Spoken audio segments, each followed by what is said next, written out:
Alrighty, and we're live. Awesome. So this was an impromptu live. I didn't tell anyone about it or anything, but I do have some questions set up. I have a few questions set up, and I'm expecting a lot of people will, well, not even a lot of people. That was conceded, but I'm expecting some people will chime in the live stream with some questions as well. So we'll see how it goes. But if you're watching this in the live stream backlog, or in the newly minted random content playlist that I have that I'm putting my Q&A videos in and stuff like that. If you're watching in the future, skip ahead to the, let's say, 5-minute mark, because I'll get into it from there.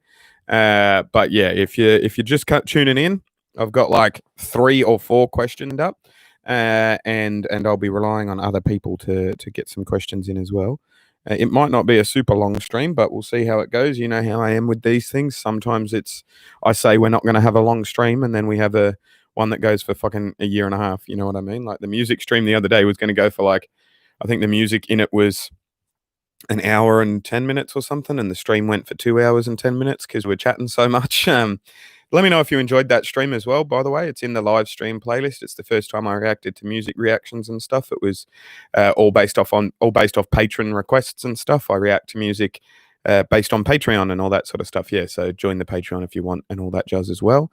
But hey, babe, Shannon's in the chat. Hey, Frank, how you doing, bro? To the 10 people that are in the live stream already, if you could do me a solid, hit the like button, or 11 even. Hit the like button, do me a solid, because it'll get the notifications out to my subscribers quicker and stuff like that we're here. G'day, Odin's child. How you doing, mate? Yeah, likes equals eyeballs. So do me a solid in that sense.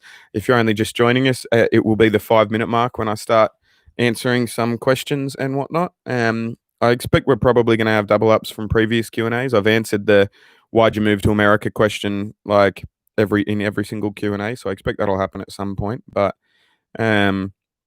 we'll see how we go. I realized I forgot to access the questions I'd written down. Best questions. There we go. Bear with me. Sorry, I know it can't be that entertaining just looking at my face and whatnot. Yeah, they should hit the notification bell, but it is what it is, right? It's not super important if they do that or not, as long as they're watching my stuff. But yeah, let's have a look. Where are we?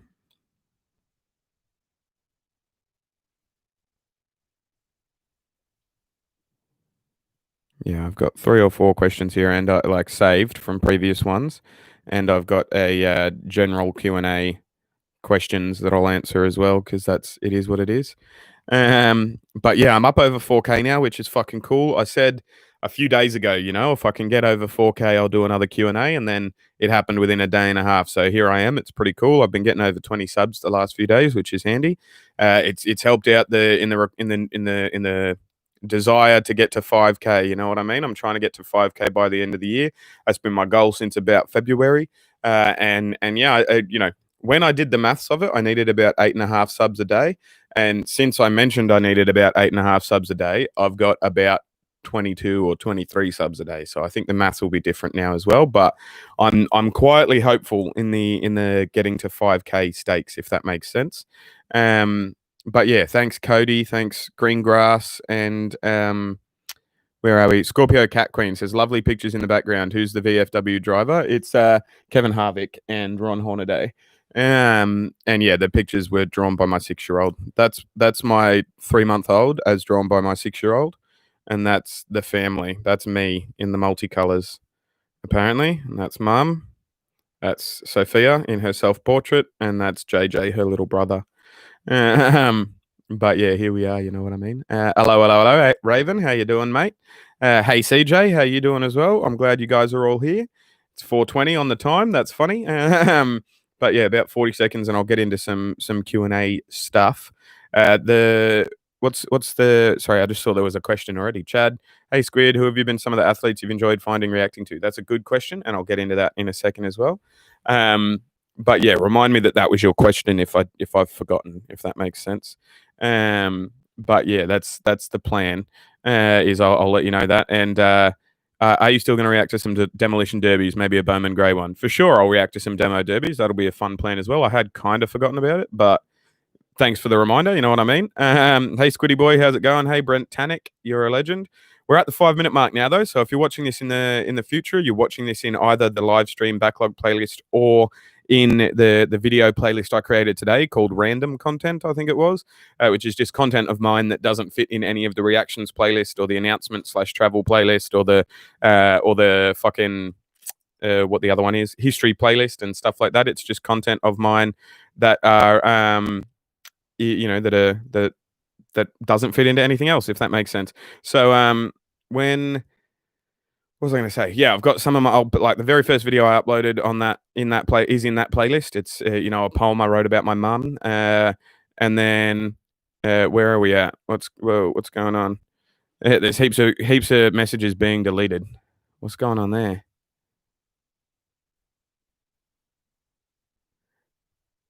Oh well, CJ's deleting it, so I trust CJ in that sense. But there we go. That's good. But yeah, I don't know why those were deleted or anything, but I trust CJ. So if CJ deleted them, they were obviously deleted for a reason. But yeah. Anyway, where are we? I'll answer some of the. I've got a Q&A question sheet here. I'll answer those just in case some of those are there. But yeah, I'll happily remain blissfully ignorant, if that makes sense. But yeah, here are we? Number one, have you ever met someone famous? No, this is a shit one. I'll just answer your questions, to be honest. I'll go in here. Hey, thanks, Bob. You're a legend. Bear with me. Just getting into the Google thing. Shut up. Oh, I said the G word and it came up.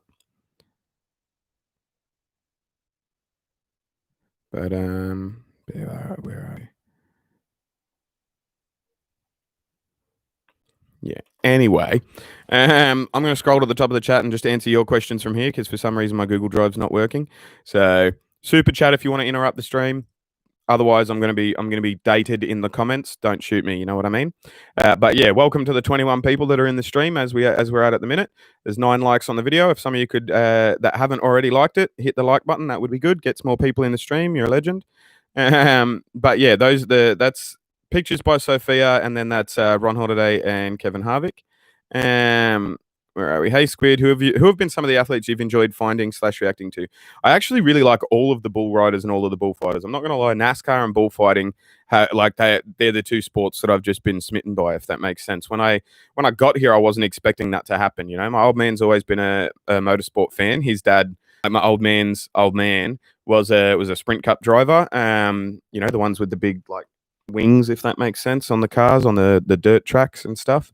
And he was relatively successful in the 60s and stuff. So he's always been a motorsport fan, and I never really was, if that makes sense. I went along with him, but it never really, it wasn't my vibe, you know. But ever since I've been here, it has been. And I think that's also because I miss him, you know what I mean? So that is what that is. But individual athletes, I think I learn't more about football watching Travis Kelce and George Kittle. Those are in my football reactions playlist if you want to check them out. But yeah, I learned about the different types of positions and all that sort of stuff while I was watching them. And I really liked, what's his name? I liked watching Larry Bird stuff in basketball as well. I feel like Larry Bird, he wasn't really what I was expecting him, you know, he wasn't what I expect of a basketball player, if that makes sense. He just fucking shot the ball really, really well, but he wasn't a big grunty sort of up and under physical style player, which I found interesting. I'm trying to think of for each playlist, you know what I mean? But probably Larry Bird was the most surprising one, without a doubt. Yeah. Definitely going to react to some demolition derbies at some point. With Harvick winning a lot, what's your opinion on him? Bad, good, annoying? To be honest with you, it doesn't really bother me. He seems like a good bloke in his interviews and stuff. He seems like he's got a reasonable head on his shoulders. He knows what he's talking about when he talks the technical stuff, but he also has a bit of an emotional intelligence. You know, when he gets wrecked, I think once or twice, you know, he doesn't go off, he doesn't blow up, if that makes sense. So, yeah, I don't think he's it's one of the questions I remember now. One of the questions that was in my Google Drive was, who's your favorite driver? That's a weed cough. Don't worry. One of the questions was, who's your favorite driver? And I don't really have one. And for the same sense that I can't really make a judgment on Harvick, you know, it's been one season or so. Kyle Busch initially rubbed me up the wrong way, but then I was focusing on him so much I like tricked myself into liking him. And Clint Boyer sort of rubs me the wrong way, but if in his interviews and stuff, and in Radioactive and all that, but I'm sure if I looked into him closer, I would end up liking him, same as Kyle Busch. You know what I mean? Like, and so yeah, with Harvick, it's I don't really have an opinion on the drivers so much as I've been blown away by the sport like consistently. So I'm just absorbing everything in. Like, ask me again this time next season, if that makes sense. As we're one race into the playoffs next year, ask me again who I like, who I don't like, who I think's annoying and stuff like that, because I'll still be doing this sort of shit. Fingers crossed you'll still be here as well in terms of watching my content and all that jazz. And ask me that question again, and I will probably have a less political, less sort of answer. You know what I mean?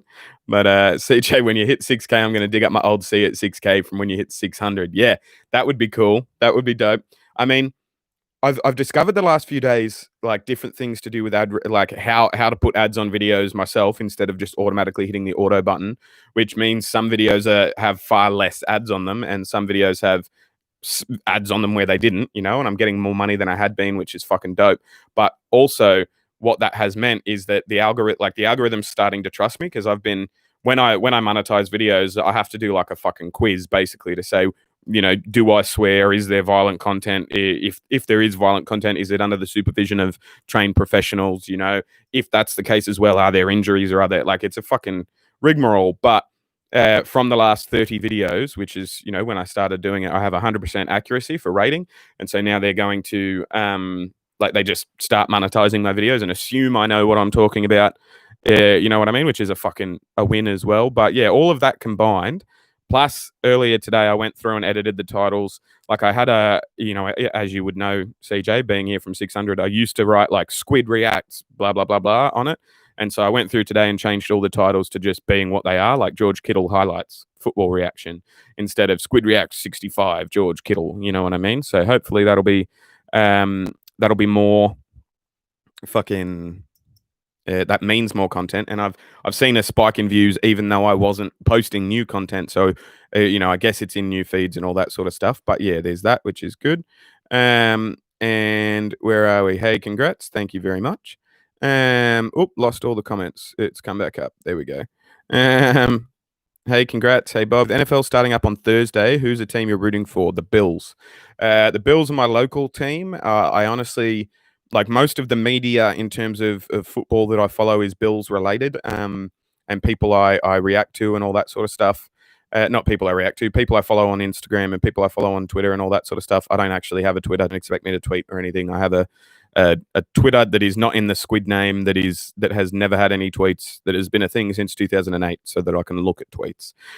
But yeah, for all intents and purposes, I don't have a Twitter, so don't worry about adding me. But yeah, most of the content in terms of football that I absorb is Bills related, because I live up here in Niagara Falls. I do have a soft spot. I'm gonna be watching the Buccaneers this year, because I think that's a very big dynamic change, if that makes sense. But I have a soft spot for the Vikings. I have a soft spot for the Packers, obviously. Like, I've got a Packers hat. I think the Packers is the best name in all of sports here. I like a bit like with NASCAR. I sort of just like watching the sport. I really appreciate it. That's why I was watching the XFL, like every game of the XFL as well. Like, I'll be watching Thursday night football, Friday night football on Saturdays, football on Sundays, Monday nights. If there's football on, I will be watching it. College football or non-college football, NFL related and stuff as well. I really enjoy the sport. But I have a Bills jersey. I have a Bills hoodie. My wife's family have all been Bills fans since they were like knee-high to a grasshopper. So I do have that allegiance for the Bills. Last year, I was going to let a team pick me while I was reacting to stuff. Like, if you look in the football playlist, it's all the way from the start of last year sort of thing. I was just going to watch the season, pick a team at the end of the year, and I found that as I was going about my day or going about my week, I would be thinking, I wonder how the Bills, like, I wonder what they've done selection-wise. Or, when the Bills were on, I was like, I want to be watching that game, if I was doing something else. And so I think not just by virtue of my wife being a Bills fan, but because they picked me. I was interested in them, if that makes sense. But yeah, oh, super chat. That's interrupted everything. You're a fucking legend. Hello, what's up, Squid? It's your squad. Hey, Terry, good to see you, bruh. Good to see you here. Thanks for the super chat as always. You're a legend. But yeah, Bills is the short answer. Scorpio Cat Queen says, you planning on reacting to Jesse Byrne, bullfighter? Yes, tomorrow, in fact. And dude, react to hockey fights? I have. It's in the hockey playlist. Check it out. For the season. Yeah, for the Bills. When you check out a new sport, what do you look for first? In the same vein of all the sports you discovered, what's your favorite aspect of them? That's a question from Breeze. Thank you very much, Breeze, for asking it. That's a good question too, because to be honest with you, I look mostly for ease of or the difficulty. Basically, I look at it and I go, could I do that? Because I have a very high inflated sense of self-worth, and I look at it and I go, could I do that? Is that difficult? If the answer is yes, I'll probably be interested in watching other people. Like yes to the second question. If the answer is no, I couldn't do that. Yes, that is difficult. I'm going to be entertained by the sport. If it's something like chess or like something I look at and go, time plus inclination equals I could do that better than that person. I'm generally not all that entertained, but it's probably like not just that, but like something that grabs me, and I can't explain why it's grabbed me. Like for example, the sounds like of on a NASCAR race, when they put that camera right on the safety wall and like have the little sounds of today or whatever, and the cars are going vroom, vroom, vroom, like there's something in my bones that digs that, and I can't actually explain it logically. You know what I mean? Like I hear that and I'm like, oh, I want to fucking watch this sport every day till I die.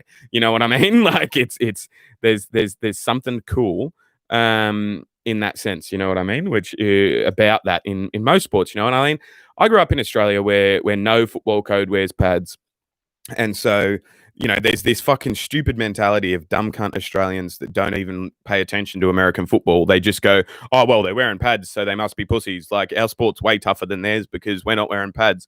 And it's like the fact that football players, like American football players, the fact that they're wearing pads and helmets, like that's not protective gear. Those things are fucking weapons. They're whacking you with those. Those pads on their shoulders come to a fucking hard point, and they're made of plastic. Like it's and the reckless abandon that comes with having your head protected. Like for example, when I used to play cricket, right?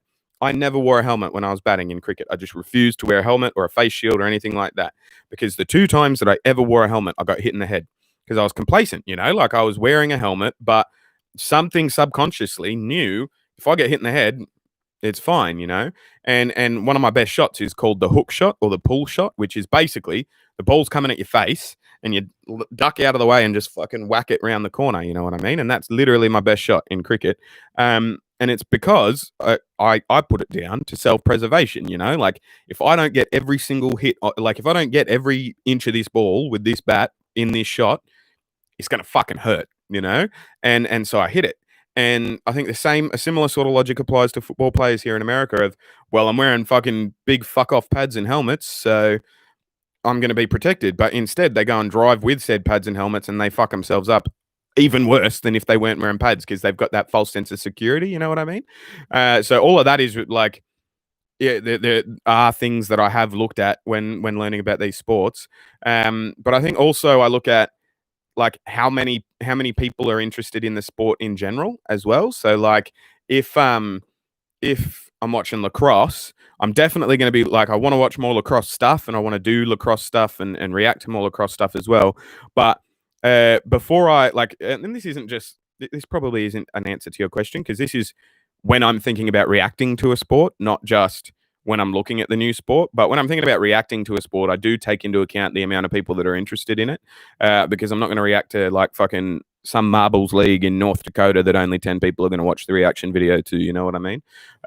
So it's like it's a bit of a multifaceted answer, and I hope I answered it to your satisfaction. But yeah, in the same vein, still from Breeze, of all the I nearly said Febreze then, which is like a carpet cleaner sort of thing back home. But anyway, in the same vein of all the sports you discovered, what's your favorite aspect of them?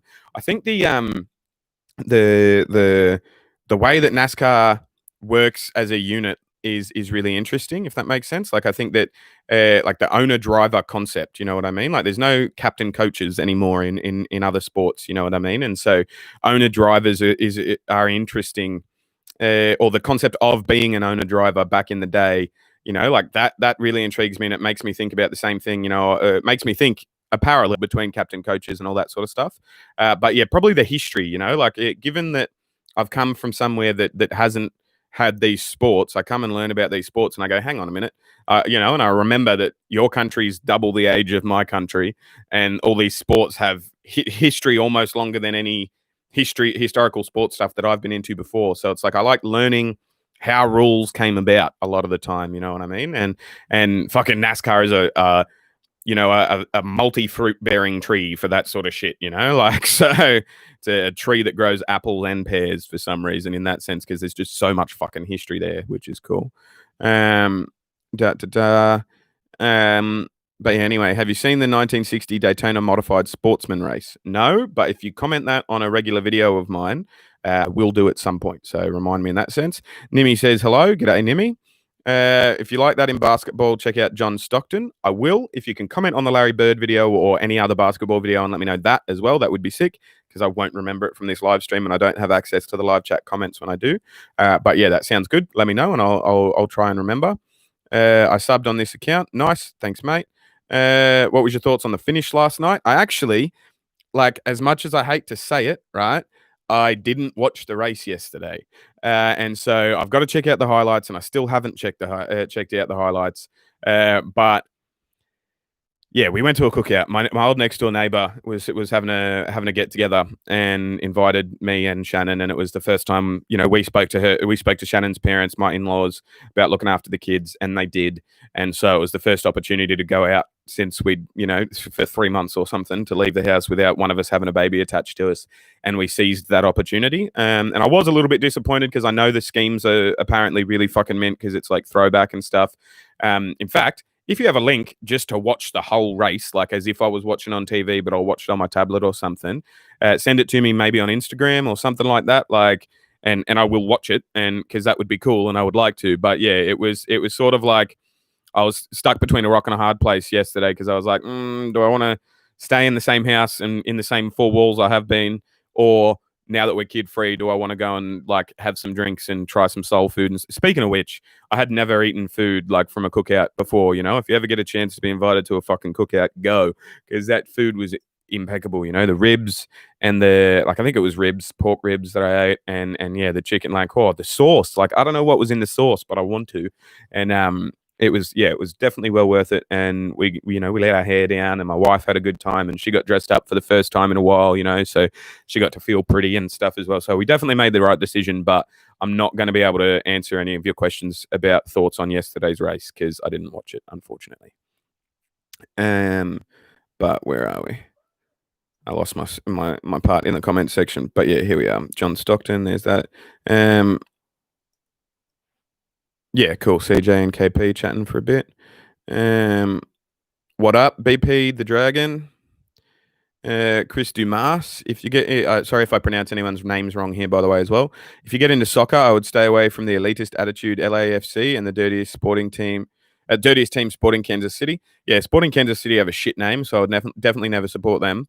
And LAFC, I don't know. I'm a bit of an elitist prick sometimes myself, so I'll probably look into why everyone hates them, because everyone that ever talks to me about soccer in this country is like, you can like anyone except LAFC. And so with that attitude, like, people were saying that about Kyle Busch to me as well. You can like anyone but Kyle Busch. And I was like, yeah, right. I don't like Kyle Busch because everyone doesn't like Kyle Busch. And then I watched enough of him and I was like, you know what? If I was in his shoes, people would fucking hate me too. So like, maybe I'm being too harsh on him. You know what I mean? So I am wary of developing that attitude with the Galaxy, but we'll see how that goes. Scarface Matt, here I am wondering why I never see ads. Honestly, I didn't think you put ads on, but then I remembered I have YouTube Premium. Yeah, there we go. YouTube Premium is dope as well. Like, if you've ever been on the fence about getting YouTube Premium, I get a bit more money from, like, once all my views add up, if that makes sense. It will be astronomically larger, the YouTube my cut of YouTube premium viewership. You know what I'm saying? YouTube Premium. If you have YouTube Premium, your money goes a lot further than if you're just watching ads, you know? Like, I can't give you my specific what I get for ads and stuff because that's YouTube don't let you tell those secrets. They close your channel down if you tell it. But there's two metrics, you know. One is CPM and one is CPC, right? Which is basically like one is however many thousand people saw this ad. They just looked at the ad for 1,000 people. How much money do you get per 1,000 people? And the other one is how much money do you get per click on the ad, you know, sort of thing. And the click on the ads ones for me is like 0.0000 fucking, like, it's not even a thing, you know. But I don't do the ads, like I don't do the style of ad that is more if someone clicks it but nothing if no one does. Like the only ads I do are the ones that are a certain amount of people sees this and you get a certain amount of dollars. And that's another thing as well. Like I you know, let me know if you guys don't like the ads the way I do them. I don't like doing skippable ads. I like doing non-skippable ads because a non-skippable ad generally, like a bumper ad, right, goes for 5 seconds and it's gone. And the skippable ones, you have to watch 15 seconds of the ad, and then when you hit skip ad, it doesn't count as an ad viewed on my channel, if that makes sense. So if I do, you can't skip the ad. Every single person seeing that ad counts towards the monetization. Whereas if I do the skippable video ads, when you skip the ad, it doesn't count for shit.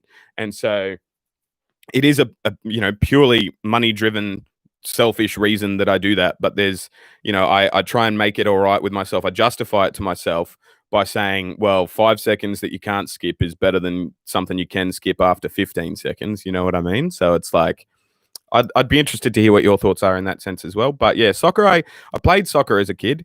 Like his mum didn't want me to play violent, you know, like violenter sports, if that makes sense. But I hated it. It just wasn't fun. I was shit at it, and I was a little kid. And you know, when you're a kid and you're shit at stuff, you don't like it. So, but I will try and get into soccer more. People have been saying to me that I shouldn't try and get into the American League. I should try and get into the European leagues and stuff. But it's like, I'm actively trying to get American viewership because I'm an American immigrant, and the greater theme, the larger theme of this channel is me being an American immigrant, learning about America and being in America. You know what I mean? And so the reaction videos, the intent of my reaction videos anyway, is reacting to American sport because I feel like sport holds a special place in a lot of people's hearts, you know, and it certainly does in my heart as well. And I'd like to be able to, you know, relate to people on equal footing. And if I don't know what the fuck they're talking about with their favorite sport, then I can't really do that, you know. And so when it comes to reacting to soccer, I lean towards I'll react to the MLS because that's American and it leans into that as well, you know, leads into that whole ethos. But every video I've done for the MLS, people have been like, what are you reacting to this shit for? React to the European leagues, you know, react to the Champions League or not IPL, that's cricket, that's Indian Premier League, EPL and stuff like that, you know what I mean? So I'm like, maybe I will eventually, but the focus of the channel at the moment is American shit, you know? And so I probably, for the next, you know, little while at least, until I in a mania-induced fit of, you know, daily wisdom, decide I want to try and gain a bunch of clicks in one video and then tag a whole bunch of European teams and stuff. But yeah, there's that. What team do you want to win the Stanley Cup this year? Vegas, I reckon that'd be cool. I reckon that would be cool for them. Or I don't know who won the Game 7 actually. The Islanders, if they were still in it, or I think they might have lost to the Stars. I don't know, or the Stars lost to somebody else.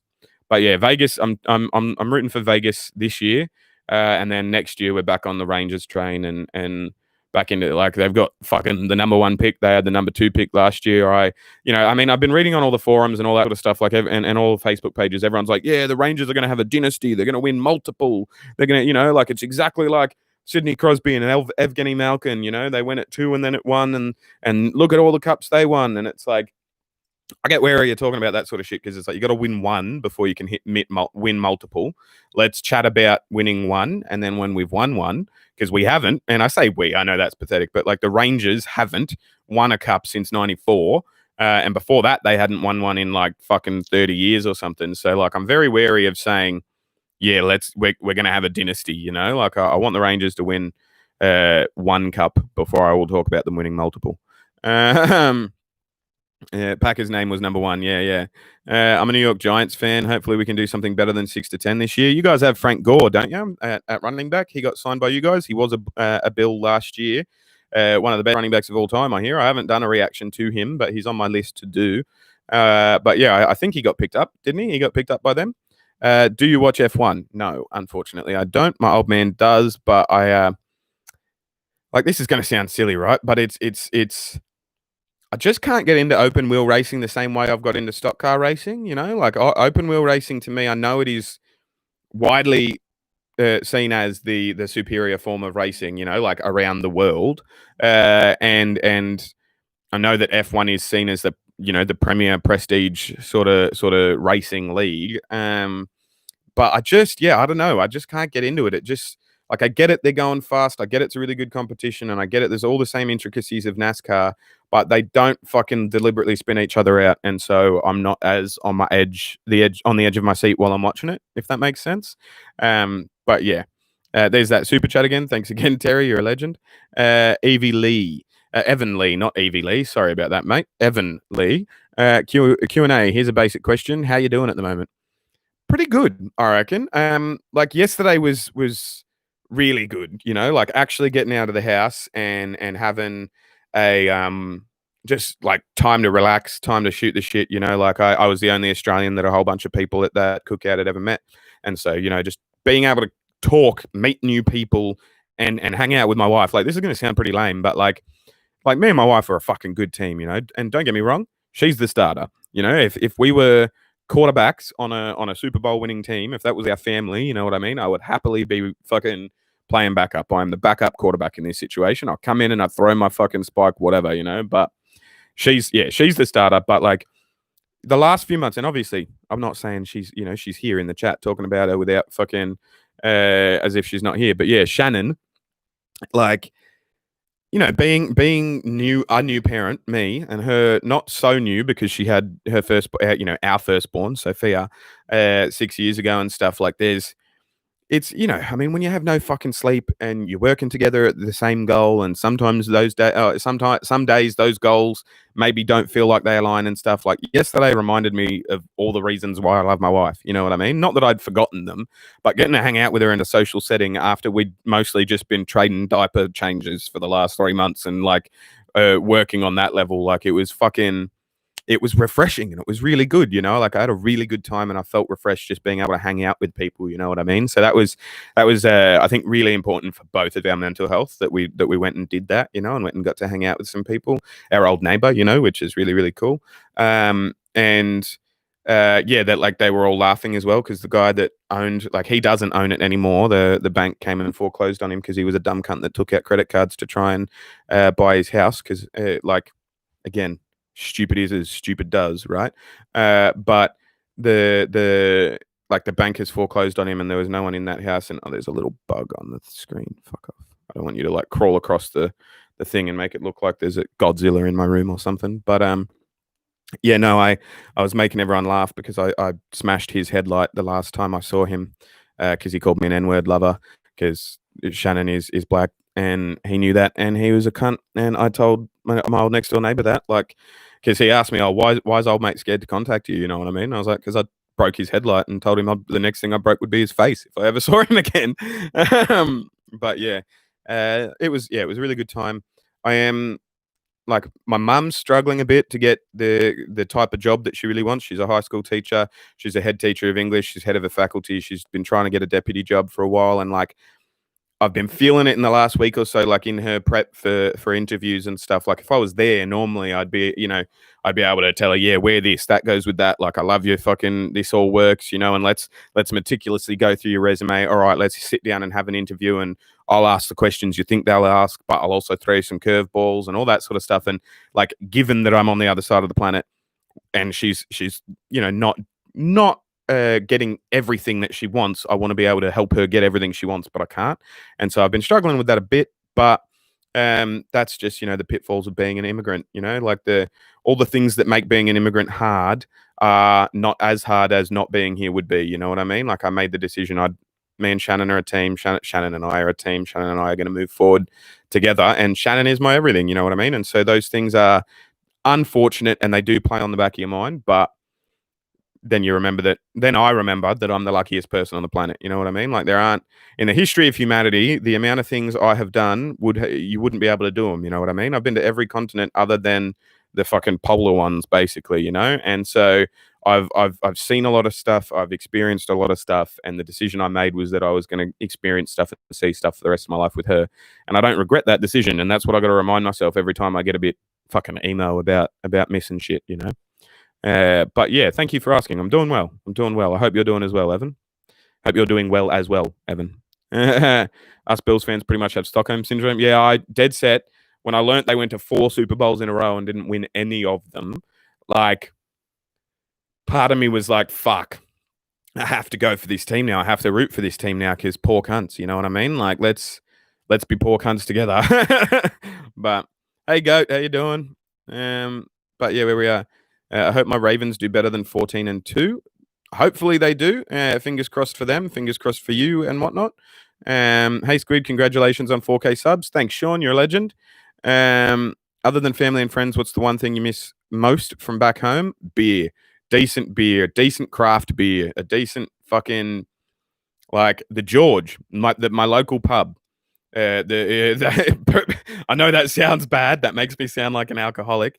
But yeah, probably my local pub, just because they had fucking supreme food. The chicken schnitzel, they hand crumbed their chicken on site, and they changed their oil every day. Which, if you're a chicken schnitzel fan, those two things are what makes a good schnitzel. You know what I mean? Like, and you can get away with frozen fucking like whatever, like store bought crumbed chicken. You know what I mean? You can get away with that if you change your oil every day. But if you have dirty oil and just it comes out like fucking like you know what I'm talking about, and yeah, it's a thing. You know, I think that I like the steak here is better. Don't get me wrong. I don't know if it's GMOs or you guys just have better cattle ranches or whatever the fuck it is, but the steak in this country is supreme.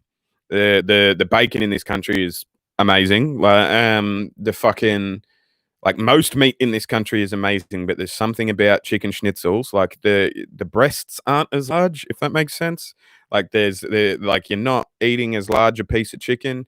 The crumbing is just I haven't had a decent chicken schnitzel since being here, you know. And I don't know if that's because there's a very large German contingency in Australia. You know, we got an influx of German German travelers, and after the World War and Second World War and stuff, we got a bunch of German refugees during the war and stuff. We didn't get their scientists to send us to the moon like America did. We got their poor people and tried to make them be looked after and stuff. And yeah, that was a dig. Operation Paperclip. What the fuck? But anyway, it is what it is. Yeah, maybe it's because we have, 26 million people and a large percentage of them, and I don't mean large, I mean like 2 or 3%, but that is still large, are German. I don't know. Like, I don't know why it is, but chicken schnitzel just isn't done right in this country, unless I do it myself, and I can never be fucked to do it myself.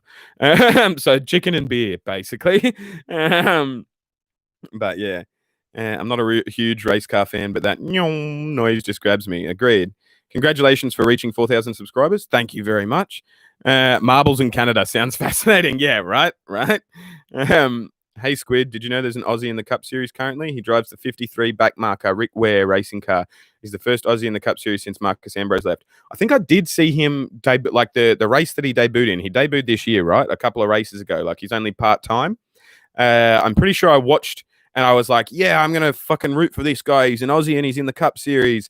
And then he came 38th or something like that. And I was like, maybe I'm not going to stick my name on this guy. Maybe I'm not going to tell the channel I'm rooting for this guy because I don't know about him. But yeah, like if that's the same guy, I think I was aware.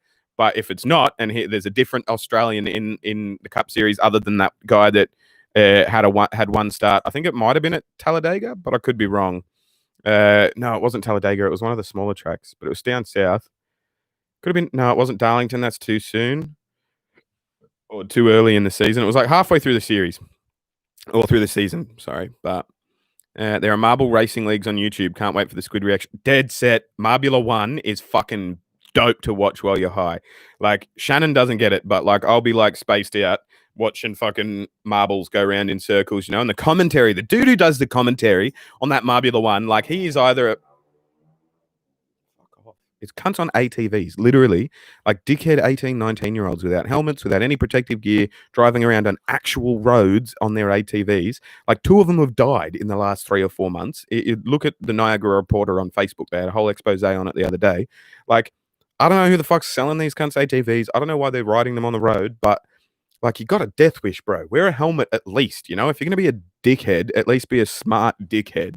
But anyway, that's just the dad in me, you know what I mean? Like I would have done it when I was 18, 19, and I would have called someone saying that to me a fucking loser as well. So time, that's how it works, right? But yeah, anyway, Marbula 1. The dude who commentates on that Marbula 1 is fucking phenomenal. I hope he gets a gig working for like Fox Sports or something like that, or at least some local town. Like I think they're British, some like local fucking sport league that he can. I hope he gets paid. Like I mean, he's getting paid. The amount of fucking views those videos get, he is getting paid. But I hope he like actually, if he wants to be a commentator, I hope someone picks him up based on him because he is fucking superb. You know what I mean? Like those Marbula 1 races. And if you haven't seen them, I'll put one in my not mine but must see. I'll just put a random one in that playlist. In fact, I'll do it right now so I don't forget. But yeah, speaking of playlists, I did create a new playlist today called Random. In case you didn't hear at the start of the video or the start of the live stream, I created one called Random Content of mine, which is for stuff like this, Q&As, so they can be, you don't have to wade through the live stream playlist for them. Also for the very first video I ever uploaded in February of 2019, which was a poetry video of mine, a poem called Starfish, which was a poem about my mum. And there's a couple of my mum performing poetry because she was a state champion at a poetry contest, and she's fucking phenomenal. And I've already forgotten why I pulled YouTube out. Marbula 1, that was it. And yeah, like there's just stuff that isn't a reaction or a history video or an announcement or travel video is going into random content of mine. So check that out as well. If you want in your spare time. It's a new playlist. It mostly is just all my old video, like a lot of my old videos, like my first time at Walmart from the travel playlist as well, and stuff like that. But it's I'll put Marbula 1 Season 1 all races, marble race by Gels Marble Runs. Gels Marble Runs is the channel. But yeah, I'm going to save the video to my not mine but must see playlist. So if you've never heard of Marbula 1, go and check it out via that video because that means I'll get some statistics from it as well because it's in my playlist. So thank you very much. And yeah, subscribe to their channel as well. Why not? But yeah, so the marble racing is cool in short. And I feel like I was just halfway through a point, but I've lost my train of thought. So I'm just going to read some more comments. I like running. What do you think of running? I don't mind running, like running for fitness in and of itself, but because I'm a fucking idiot and did exactly those type of ATV dumb fuckery when I was 18, 19, I just wrecked my body way too much when I was younger. Like I had to, I was on a waiting list when I left Australia to have a knee replacement and a shoulder reconstruction. And yes, if you're not in daily excruciating pain that you can, like if you can bear it, the waiting lists are pretty reasonable in a country with universal healthcare. I'm not going to lie. That is one of the critiques that a lot of people make of universal healthcare is that you have to wait a while, and you do. That's the truth. And elective surgery, you may as well just elect to have it in a different country, you know? Like if you're going to get a boob job, fly to Thailand. You're not getting it in Australia because the doctors are all doing shit that's, you know what I mean? Like it's just not going to happen. And so, I do give that to people when people say, oh yeah, but what about the waiting time? I go, well, you're right. But I mean, if you're dying, the emergency room will do whatever it is you need to do. You know what I mean? Like if I went to the emergency room with my fucking shoulder out, they would have done it. And that's how people circumnavigate the waiting lists, which then leads to fucking bulked up emergency rooms and is a whole nother problem in and of itself as well. And I get that. I do. And I want to acknowledge that as well, right? But yeah, running, can't really do it all that much without hurting my knee for a few days afterwards these days. So I'm more of a fan of very long walks, but that's me. I used to play football in high school. I was a quarterback in 9th, but broke my arm in a game. Well, I lost my comments. Scrolling back up. There we go. I used to play football in high school. I was a quarterback in ninth, but broke my arm in a game and was out the rest of the season. 10th grade, 11th grade, I was on varsity. We made playoffs, but I lost. Miss it. Yeah, fair enough. That sounds cool, man. I used to play, like, I played Aussie rules for my school. I was full forward, which is like, if you know anything about Aussie rules, he's the big cunt that stands near the goals, catches the ball, turns around and kicks it. You know what I mean? Or like the one that kicks the goals, because I was this big when I was fucking 16. I just haven't grown since then. Like I was a reasonably bigger than average child. Not height wise, I was pretty short height wise, but I was, stocky. You know what I mean? I had my shoulder width. My shoulders were wide, and so I could fucking wreck people with hip and shoulders. Which I don't know if you guys call them hip and shoulders, like just a big fuck off shirt front sort of thing. Like in hockey, it's a hip check, but without skates on. You know what I mean? I can do that really fucking well. Or I could before I fucked my shoulder doing it to a tree on top of a car. But you guys know that story. But yeah, it's a thing. I miss playing sport as well. I played like hit and giggle, like sort of beer league cricket back home as well. I really, really enjoyed that, and I miss that. And like the camaraderie that I had with the cricket club, my boys, like the collies. It's actually the collegians, and there was a president, for a while of the club that really hated us calling it the Collie Dogs, because we're not dogs, we're collegiates. It's an old school Catholic term because we played out of the Catholic high school or the Catholic college. Sorry, and yeah, but we were collegians. Our logo was a fucking collie dog. We were the Collie Dogs. We were collies for short. Everyone called us collies. That's how we got the logo of the dog. You know what I mean? But yeah, I miss the Collies boys, I miss the lads. I miss being able to hang out every Saturday with like-minded individuals playing a cool sport that we know doesn't fucking matter if we do shit, you know what I mean? It's literally just hit and giggle. We're not like, we're not playing for sheep stations, as they say in Australia. It's not all that serious. We're not playing for sheep stations. And so it's that was fun, and being able to go back to the whatever pub sponsored your local team, or sponsored, if you played for Collies, it was Campbelltown Golf Club because they sponsored us. If you played for Phoenix, it was the RSL because they sponsored you. If you played for Cobbitty-Narellan, it was Mount Adam Pub because they sponsored you. You know what I mean? And like, it was a fucking good sponsorship deal by any pub that sponsored a cricket club, because you would literally, you give them $5,000 at the start of the year. Here's $5,000 sponsorship. Put me on all your stuff, whatever, blah blah blah. And then every weekend for the entire length of the season, you'd have 8 or 9 teams from that club coming up and having a meal and a few drinks. They get their money back within the first fucking 2 or 3 weeks. It's genius marketing, sponsoring a local sports team. Do it if you have the means. But yeah, I miss that too. Absolutely.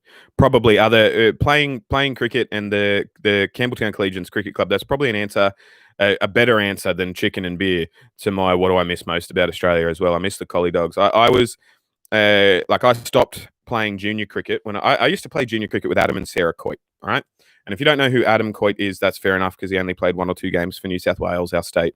But if you're into women's sport and you're into women's cricket, and you're into women's Australian cricket, you will know who Sarah Coit is, because she was an all-rounder that played for Australia in the women's cricket for a number of years and retired on her own, off her own bat because of mental health issues, and then came back and is playing now again as well, and is one of the best female cricketers in the country. She just is. She can bowl, she can bat, she can field, she can do it all, and she's one of the best players at all of them, if that makes sense. Like most all-rounders, most people that can bat and bowl in cricket, like, they're not the best batsman and they're not the best bowler, but they're better than most at both.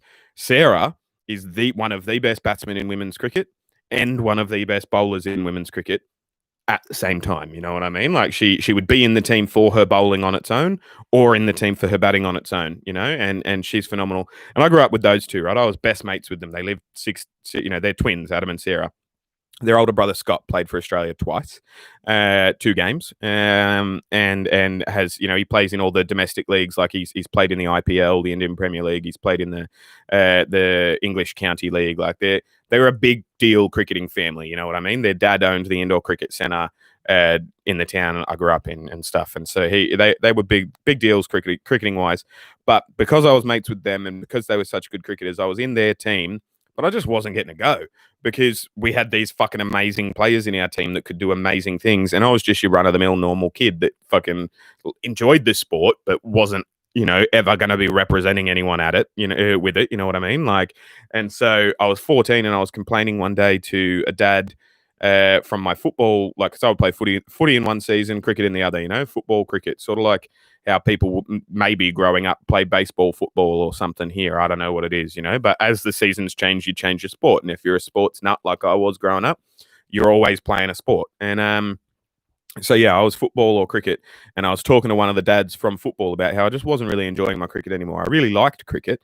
I liked playing cricket, but I wasn't really getting a go on the weekends, and seeing the success of my friends while I wasn't really succeeding was just not my idea of a fun time on a Saturday anymore. You know what I mean? As self-absorbed as that sounds. And he said, why don't you just come play senior cricket? Like, come play beer league with me. You know what I mean? Like, I've got a team. I'm the captain. Come and play. And so, yeah, from that point, from me being 14, I played for Collies every single year after that until I left. And I played in teams with him. His name's Dave Bowen. Fucking shout out to Dave. If anyone from Collies is watching this, next time you see Danger Dave, tell him Jules said hello and thank you for everything you ever did for me. He was a really, really strong father figure for me as well. Like when my bio dad died, and like he helped me form a relationship with my stepdad better as well, and all that sort of stuff as well. Like, he's a fucking solid dude. He's cool. I owe a lot of my successes to Dave Bowen. He's a fucking dope man. And so, yeah, that answers that as well, I guess. But yeah, Shannon said she loved marble racing, and I had a whole anecdote before about how she didn't. That's my bad. Hey Squid, just checking it. Gonna play NFS Most Wanted Black Edition. Need for Speed. Nice. Hi Squid, how are ya? G'day Marcus. I'm good. Hope you're good as well. What is your favorite NASCAR paint scheme? Depends. I really like the Skittles schemes when Kyle Busch has them, but I like the patriotic schemes as well. I liked Kevin Harvick had a scheme earlier in the year that was like basically just red, white, and blue with the stars and stripes that I really dug. And I mean, I cop a lot of flack from people as well for like really digging anything in the American flag design. You know what I mean? I just think a lot of people think it's kitsch or it's it's over the top, but I like it. But yeah, probably the M&M's. I'm looking at these ones as well. Actually, looking at the ones on my wall. Jimmy Johnson's there as well, but I know it's probably an unpopular answer. But the Kyle Busch, the Mars Food Company ones are pretty fucking cool. Hating on marble racing. What the fuck? Do you plan on reacting to Frank Newsom and Jesse Byrne PBR bullfighters? Yep, Jesse Byrne will be tomorrow. Frank Newsom will be in a couple of days. Yeah, John Stockton is one of the most underrated basketball players, and yeah, one of the best. Nice. Oh, I forgot to mention the Aussie in the Cup Series names is James Davison. All right, cool. I'll give him a look. I feel like there was a Davison. No, that was Will Davison. I was going to say I feel like there was a Davison in the supercars in Australia as well, but I'm pretty sure that was Will. Marble racing is surprisingly soothing. There's just something about it that makes it fucking cool. Hi, I just joined. By the way, I'm a boy. G'day, mate. How you doing? Yamalet, welcome. As long as it's not Dr. Squatch ads, I don't care. Yeah. The Chromebook ads are the worst. Again, I have YouTube Premium, so like old mate, I don't even see what the ads are. So I apologize if there are shit ads that come about on my videos. It is what it is. I think your content is great. I get to relive all the stuff I know about real well through fresh eyes. It's a ton of fun. Even if I feel like I flood your comment section with recommendations, it's all good, Jedi. You're all good. Keep flooding. I like it. I like the recommendations, and I like people who know what they're talking about and know what is entertaining or something, that they think I might like. All your recommendations are fucking awesome anyway, because you know what I've seen and you know what you know what I like, evidently. You know what I mean? So it's good. Will you do a video on Matt Kenseth? That's from Duststorm 101. Probably at some point. Yeah, definitely. Been here since 800, but Owen, fuck yeah. Thank you for the longevity, mate. Good evening, Squid. I've got it. This is from Dutch Vanderlinde. Or Vanderlinde? I don't know. Like, there's no accent on the E, but Dutch Vanderlinde, I'm going to say. Good evening, Squid. I've got a question. How do you like it here in America? I love it. It's great. You know what I mean? Like, it's really, really cool. If I could pick anywhere to be, it would be here. You know what I mean? Like, I really, really enjoy it. I think politics is hard, right? And we are going to have a little bit where we're going to skew into politics for a second, right? Because, and I know a lot of people don't like that. Keep your politics out of my reaction videos, like whatever. But here we are. It's my channel. I do what I fucking want. Politics is hard in America because there are just teams. Nobody talks about issues on face value. I've been called a liberal and or a libtard. I've been called a fucking alt-right stooge. I've been called like all sorts of different things before we've even had a discussion about a topic from some people. You know what I mean? Because I just wanting to talk about a particular thing. You know, like I will say, hey, the immigration laws that have changed. Like, can we have a chat about them? And some people on the right will be like, fuck you, let's not talk about it. We'll just do what we do. The president says this and this is what we're going to fucking do. You can't talk about that. You're a fucking libtard. Fuck this, fuck you, fuck everything.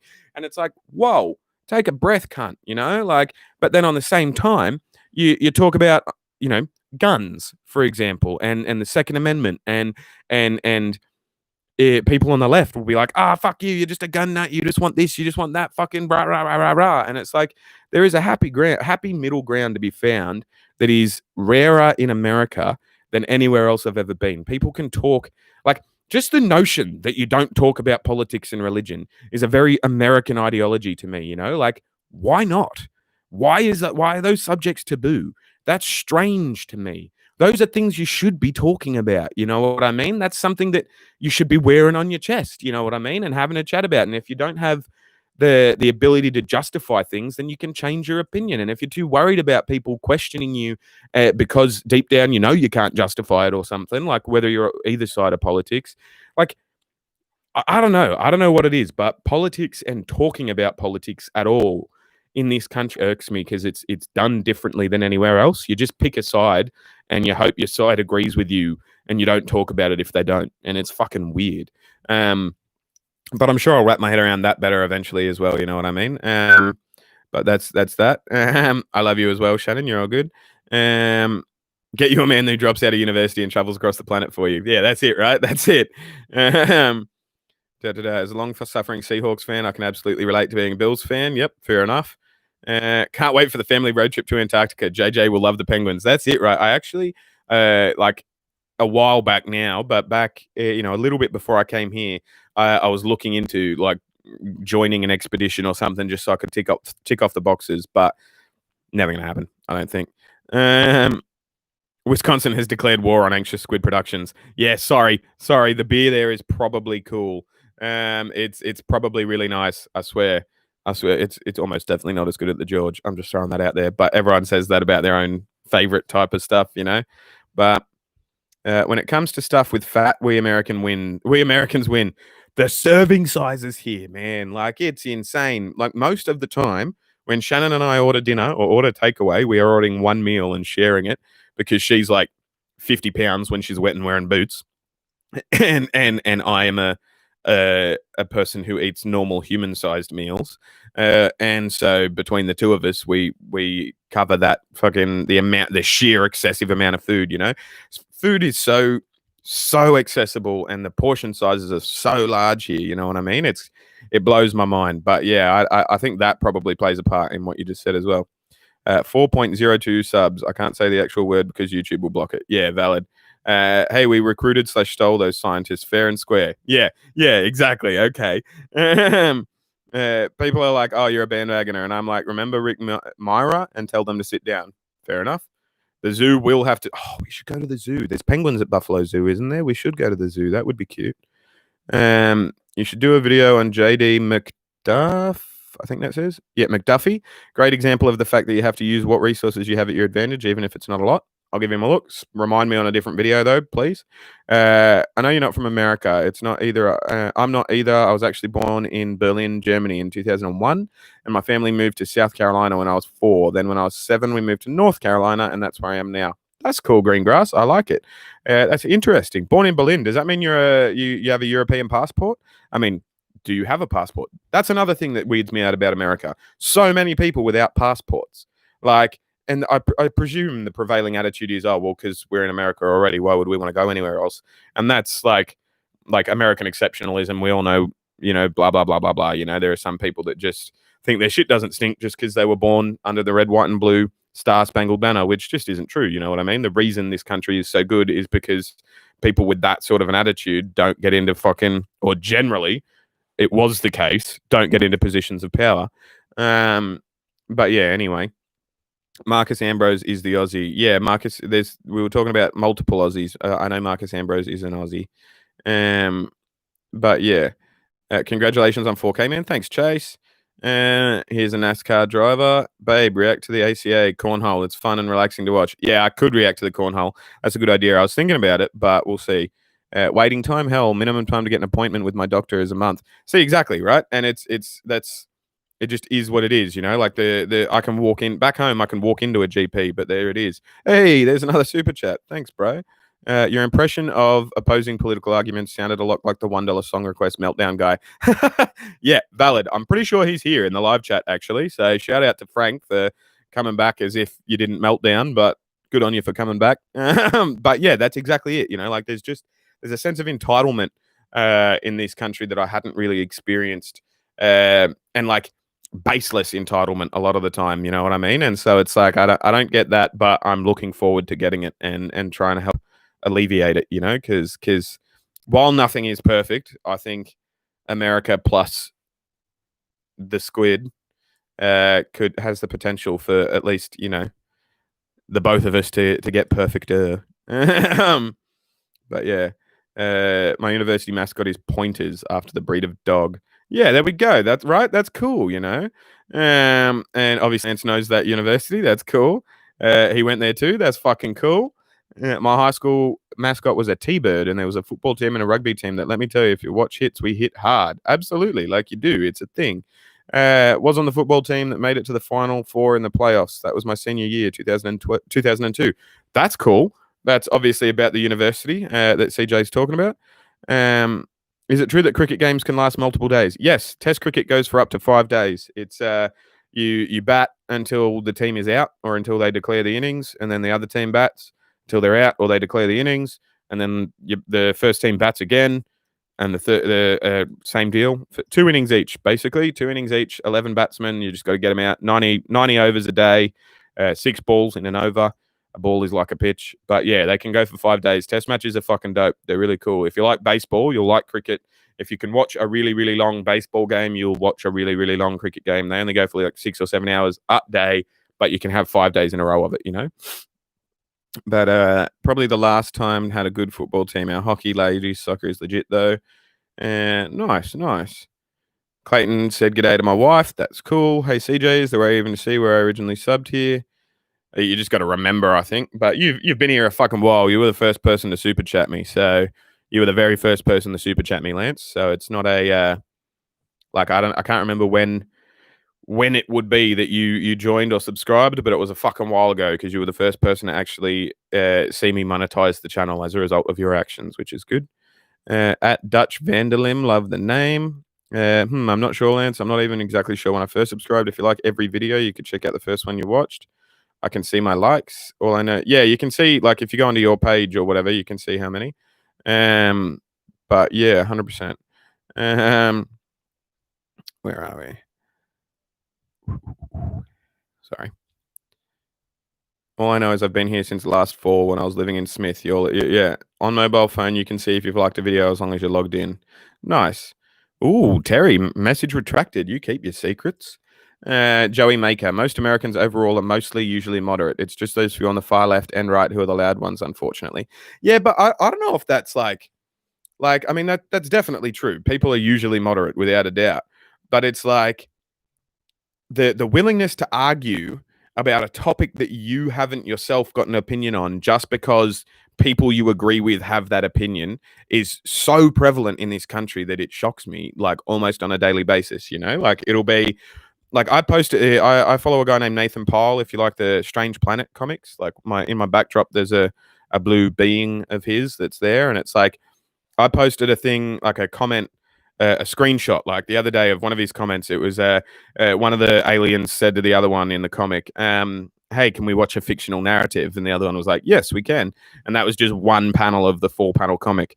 But I screenshot that one panel and put in the comments section, "It's like watching the Republican National Convention," you know, which was low key. Fucking comedy gold, right? Over 200 people like the fucking comment. I'm hilarious. Thank you very much. Pat me on the back, right? And but the week before, I had posted a thing about Joe Biden, you know, in a similar context and stuff. And like, literally, the second I had commented the thing about the Republican National Convention, somebody was like, "You spelt CNN wrong." And I'm like, bro, I don't even watch CNN. What are you fucking like? Why are you making assumptions? I think a certain way just because I mentioned the Republican National Convention was all bullshit, and it was all bullshit.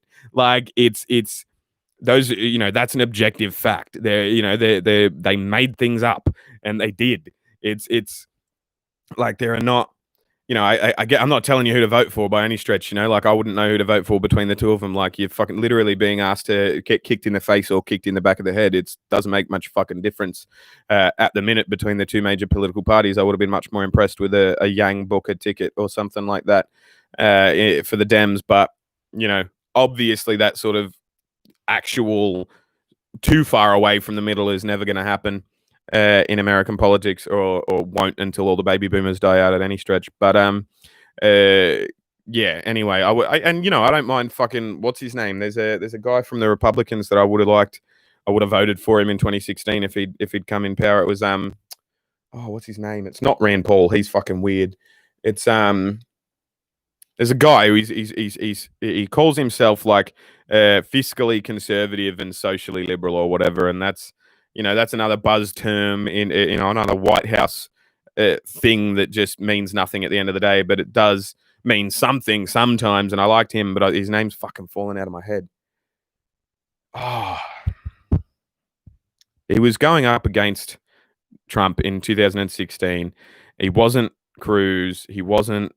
Whoa, there's another super chat. G'day, Terry. Fucking hell. 4,000 cents for 4,000 subs. Congratulations on the 4K milestone. Here's the 5K coming soon. Thanks very much, man. You're a legend. Thank you very much. But yeah, no, like I feel like most people are moderate, but most people just don't give a fuck about politics enough to care enough, or people aren't affected enough by politics to care enough. Like there are people at the outer edges that are affected. Like I talk about immigration, and people are like, "Oh, why do you have to make things political?" It's like, because I'm a fucking immigrant. My life is political. I literally can't get a job. Like my life is political. I'm not making things political. That's like immigration is a hot topic, and I'm an immigrant. Sorry if you don't want to talk about current events, but that's where we're at.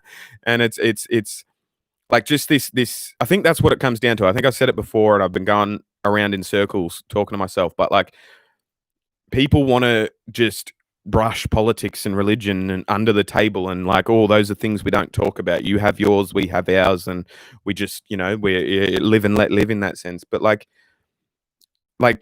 opinions are, I can't remember who it was. I think it might have been Russell Brand that said opinions are like assholes in that everyone has one, but opinions differ from assholes in the sense that yours should be brought out in public openly and thoroughly examined often. Because if you can't even hold the courage of your own convictions, what do those convictions really mean? You know what I mean? And so, like, I don't understand don't talk about politics. I don't understand the don't talk about religion. You know what I mean? Like, I ask questions and people think I'm an asshole. Like I accidentally offended my father-in-law, who is a church pastor, but the one time we spoke about the Bible, because he'd asked me if I read it, and I said yeah.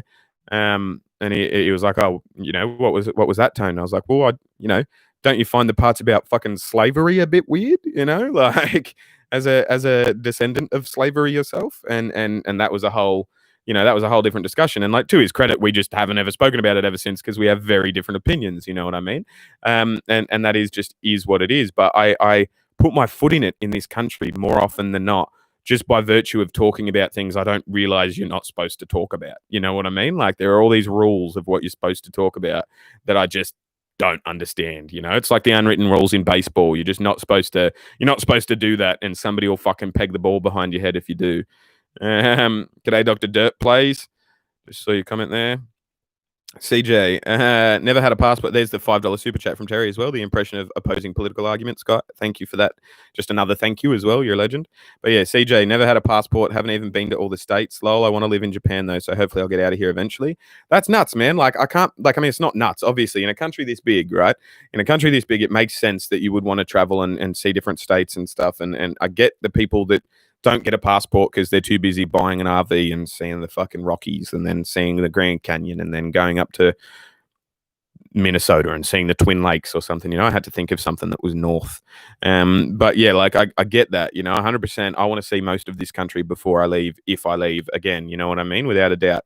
But I just I am a different person because of the experiences I've had internationally. You know what I mean? Like the experiences I've had in Africa and in Europe shaped me as a person and shape how I view things in Australia and in America. You know, and so I've lived a very privileged life in that sense, in the fact that I have had the opportunity to do all of these things, and I'm not I'm not forgetting that. Don't get me wrong. I'm not saying, oh, you in the trailer park, why haven't you gone on a fucking trip to Europe? You know what I mean? Like, not that you live in a trailer park, CJ, but you know what I mean? Like, I'm not saying to people, hey, why haven't you done these things that I was afforded the awesome opportunities to do? I'm just saying, like, I feel like travel, it broadens the mind, you know, like it does. And yeah, there's piggy money gaming. A lot of people just don't have the money or time to travel. Yeah, exactly, and that's what it comes down to for a lot of people as well. I've been very lucky in the sense that I was born into a lower middle class family that was, you know, reasonably financially stable until my father offed himself, and then my mum worked fucking hard and literally got us back to where we had been on her own back. Like, such an admirable woman, you know what I mean? And my wider family is, you know, not even lower middle class. I would say upper middle class for my wider family. You know what I mean? Like my my uncles, some of my uncles and aunties are upper class. You know what I mean? Like my uncle that worked at Google, his wife owns like 8 properties. He owns a couple. He owned, you know, like it's they're proper upper class in terms of financial economical status, you know. And it's I've been lucky in the sense that I've been able to mooch off those people when shit's gone wrong, you know. Like I lived in my mum's fucking shed for 3.5 years after I had a mental breakdown, you know, when I got back from Africa. And so it just is what it is, you know, and you do the best you can. But I think that any travel, be it local travel, like even just going to fucking Dairy Queen instead of Wendy's every once in a while. Variety is the spice of life, you know what I mean? And the higher tier of that is traveling and seeing how different people have evolved over time, you know. But yeah, I agree. It's a very, you know, it is a very privileged thing of me to say oh, you should travel more. Like, yeah, a lot of people don't have that option, you know. So I totally get that without a doubt. CJ, I am Japanese, but mainly British. Fair enough. Dutch Vanderlind is the name of a character in Red Dead Redemption 2, by the way. It's not my real name, lol. Oh, fair enough. I didn't get that. That went straight over my head, but fair enough. Shannon, I've never had a passport yet, only because I could never afford to travel out of the country in my youth, so it wasn't a priority, but now it is, of course. Yeah, obviously we want to see my family, our family, and go for visits and all of that jazz, but I think getting Sophia's passport will be more difficult than getting yours, but we'll cross that bridge as we get to it. My high school mascot is the Rebels. Makes sense as I'm from Georgia. That does make sense. Holy shit, I had no idea cricket lasts that long. It does. Where are we? Scrolling back up. I missed it. It scrolled out. Yeah. There's been lots of comments. All right. Well, but there's lots of really neat stuff to see here. If you just travel to see non-specific wonders, you really don't need the rest of the world. I mean, you do though. That's the thing, because it's not just the stuff; it's the people and how they live and experiencing how they live. You know, and like that's the sort of logic I was talking about, right, Bob? Like it's and again, I'm not critiquing you or critiquing America or Americans in general when I say this. I'm just calling it as I see it. You know what I mean? And if it comes off as accidentally offensive, it is not my intent. I understand offense is caused regardless of intent, so I do apologize if I am pissing people off when I say this. Know that I don't mean to, but like that mentality of you don't need to see the rest of the world. We've got stuff here in America at not, you know, like we've got that waterfall, we've got that Grand Canyon, we've got this, you know, we've got it all. We don't need to see anything. Like that's just like half the point of traveling is the people and the culture. You know, like there's not if you were to break everything down into the physical realities of everything, you couldn't see the different levels of compassion that some people are treated with. You couldn't see the different levels of to how people collect themselves, or what type of sports they're into, or how they celebrate weddings. You know, like in Tanzania, people got married on the fucking roundabouts because it was the nicest part of town. It was like it wasn't. Like it's the little things that are people related, not stuff related, for me, as to why you should travel if you can. That's my philosophy, and you can see that even from like people from South Carolina being different from people from Minnesota. You know what I mean? Like that is on a small scale the difference there, or the difference between someone from Texas and someone from Massachusetts. You know what I mean? Like those different small differences in terms of Americans and Americana and what being American means to those different types of people. Like that difference is times a million for an American and German, you know, or an American and Kenyan, or American and you know what I mean? Like it's or someone from Vietnam, you know what I mean? Like it's like the world is different, you know what I mean? And you don't really have access to that if you don't go and see it with your own eyes, I don't think. But we'll move on. Lead singer of Kero Benito is a British Japanese person as well. Nice. Hi Clayton. Sorry, didn't see the comment from Shannon. Didn't know I was the one to monetize your channel. Feeling slightly shy now. Lol. Yeah, well, like I had ads, but you were the first person to actually just send me money, like off their own bat, because they felt like I deserved it. You know what I mean? So yeah, thank you for that. Politics is a team sport in America. Reds versus Blues with a few greens, yellows, and purples here and there. Yeah, exactly. Jack Garland. Good evening, Mr. Squid. Greetings from Canada. G'day, Jack. That's okay, Shannon. How are you today, though? I'm sure she's doing all right. Where are we? I'm going back on my main account. Okay, KP. I want to start a purple party called the Logic Party. Our platform and slogan would be Think, motherfucker. I like it. I like it. You could like have people like Brian Cox or fucking Neil deGrasse Tyson, because he was actually born here, on your platform. You know what I mean? Like actual clear thinkers that separate church and state. And there's the $40 super chat again. Thank you so much, Terry. You're a legend. A whole bunch of people saying, holy shit, Terry. How long did it take you to grow the beard? So this is probably like with trims and keeping it in and like keeping it in line and stuff. This is probably about a year and a half, 2 years, maybe longer than that, actually. No, 2 years, 2.5 years. If you look at the travel videos, my beard is like there. And since I got to America, I haven't really, other than, you know, to get it shaped and stuff, I haven't shaved it all off since. So it's yeah, I guess now we're halfway through 2020. It's like 18 months, 18 to 24 months. I read a thing the other day, though, that says like at a certain point, at like 6 years, I think it is, or 3 years, I don't know, your beard stops growing. Like there's a cap.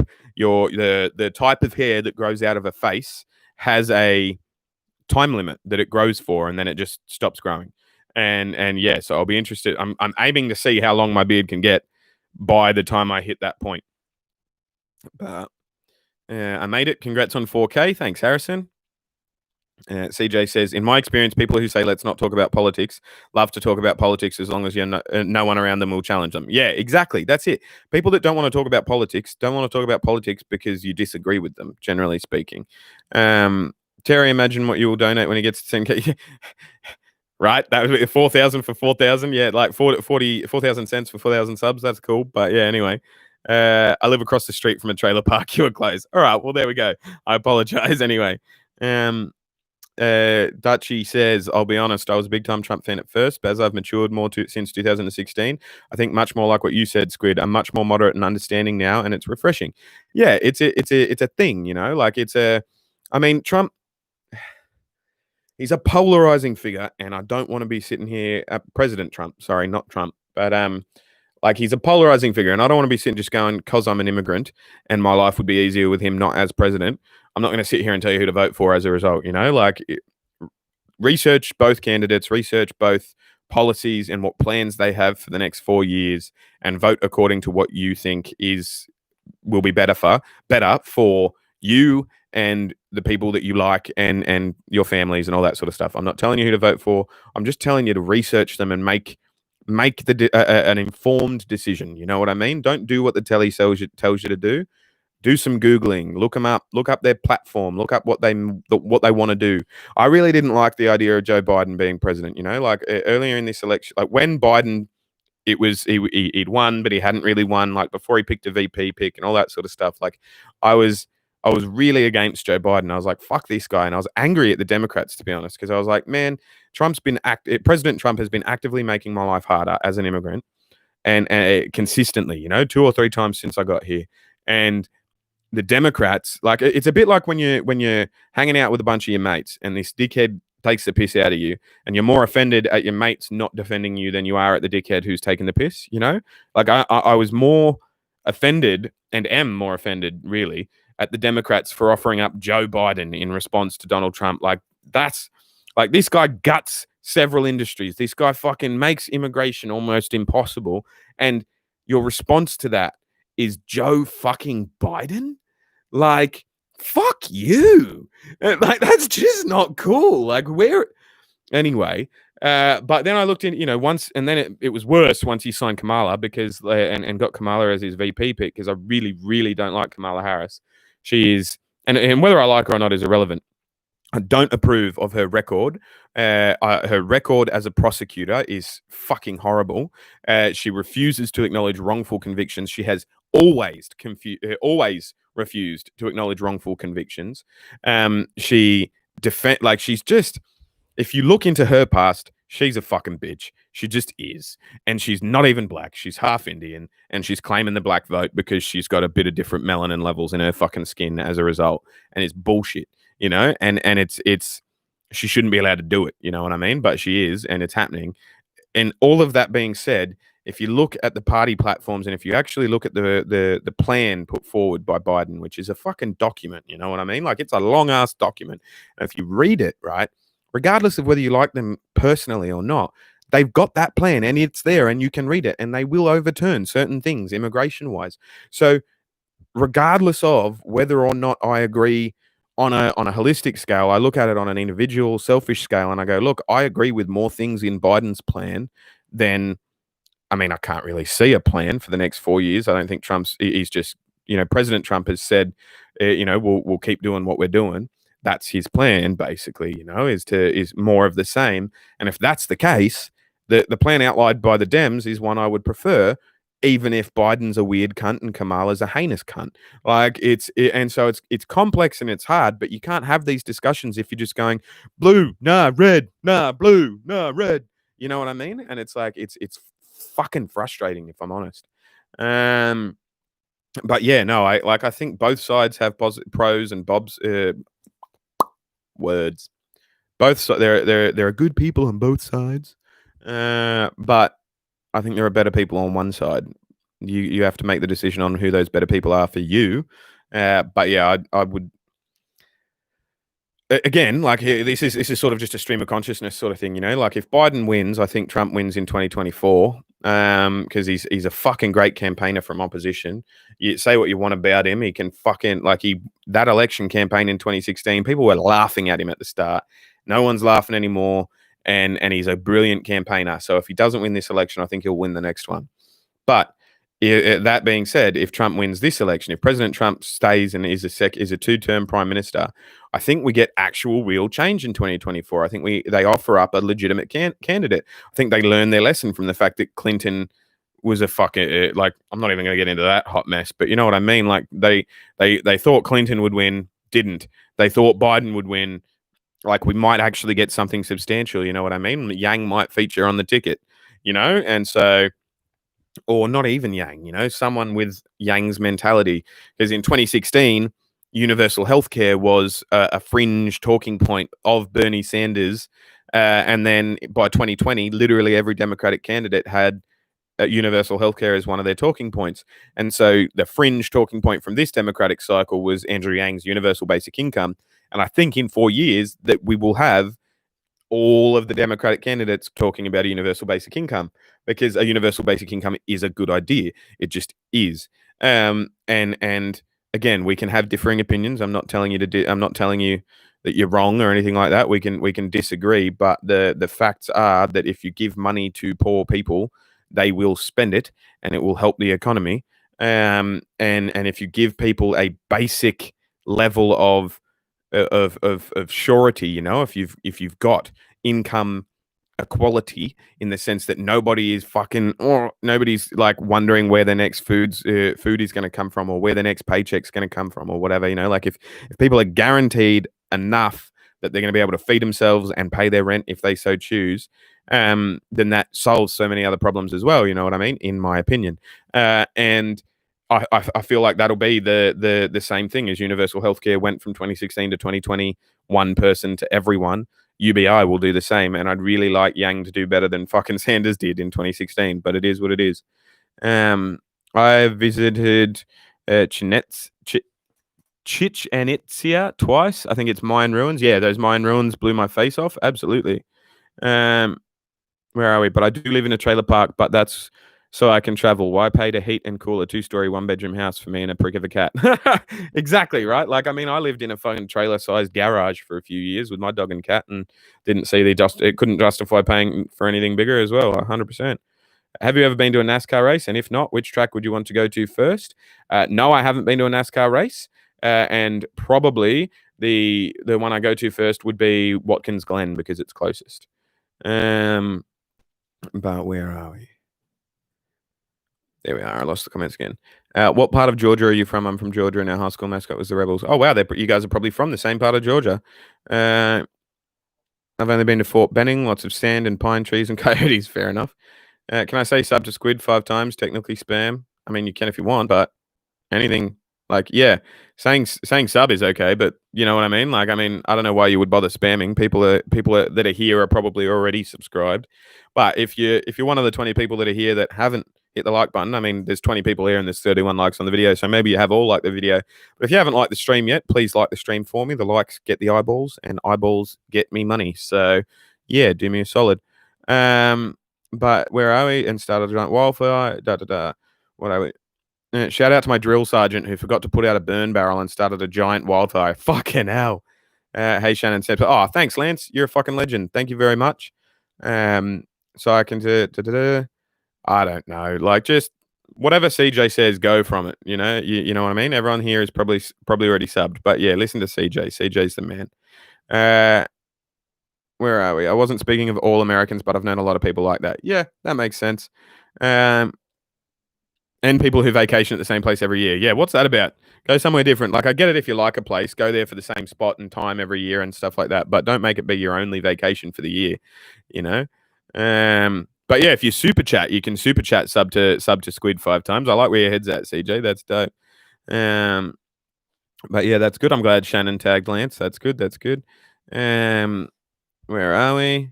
It didn't go through, Lamau, so never mind. I like it. I never see my mentions. My bad. I'm doing great today. Speaking of Neil deGrasse Tyson, the new episode of Star Talk Radio came out today. Check it out. Check it out. I've been to most of the Midwesterner ST. I don't know what that means.